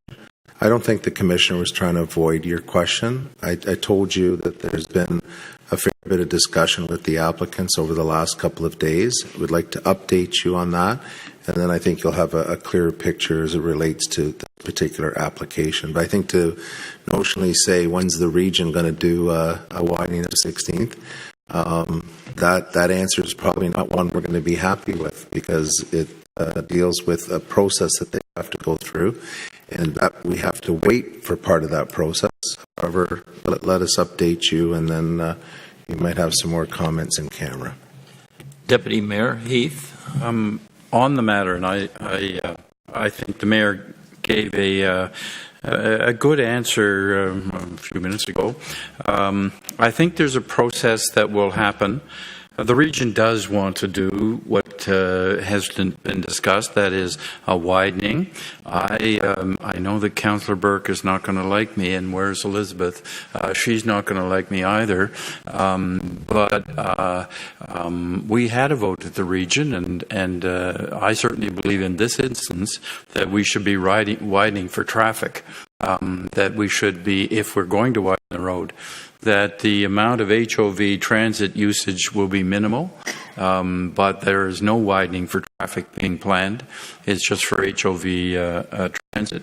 But in the process of the timing, I think it would be reasonable to say, because the EA isn't finished, etc., I think it would be reasonable to say that the improvements in the intersection, as order given, that is Kennedy and 16th and Ward and 16th, probably one to happen and then the others start right after the one is finished.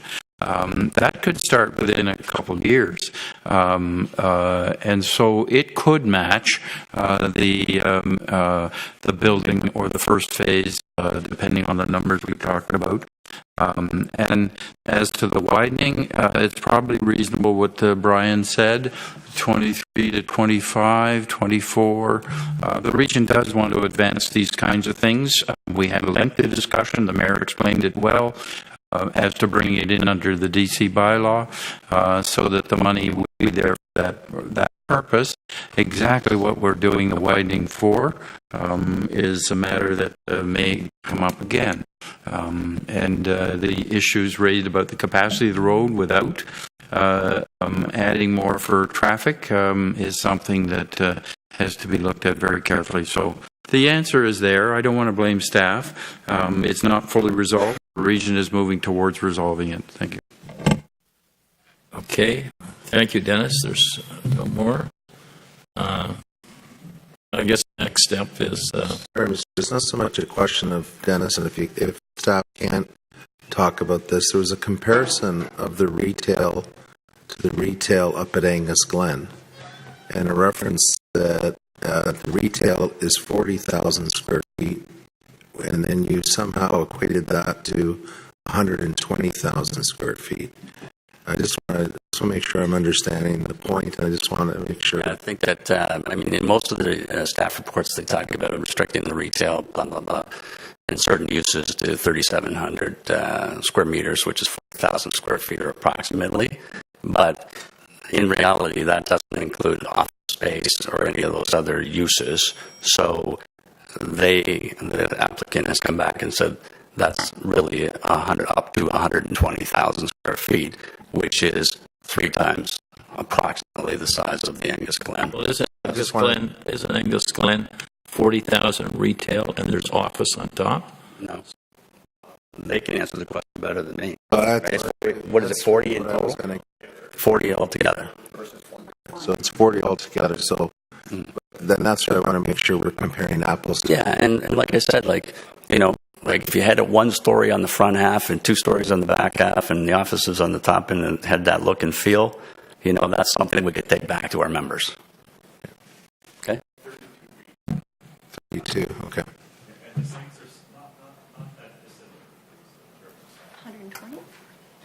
I assume the one on 16th is a little bigger. Okay, I think we're done. I think it's time that we go into in camera. Move to go in camera by Councillor Hamilton. No, I guess first of all we have to take a 10-minute break, 12-minute break, and then we'll go into in camera. When are we planning on rising for the day? Yeah, I personally have a meeting at 6 o'clock, and meeting of 30. Should we recess until 9 o'clock tomorrow morning for in camera? Okay. Can I have a motion? Moved by Councillor Hamilton, second by Councillor Hull. That you could say this. We're recessing till tomorrow 9 a.m. We're recessing. Okay, we're recessing tomorrow till 9 a.m. 9:30. The placeholder says 9:30. What's that? The placeholder in your calendar says 9:30. Okay, 9:30. Okay. Use the hammer. We're recessed. We can't deal with this bit? Like, No.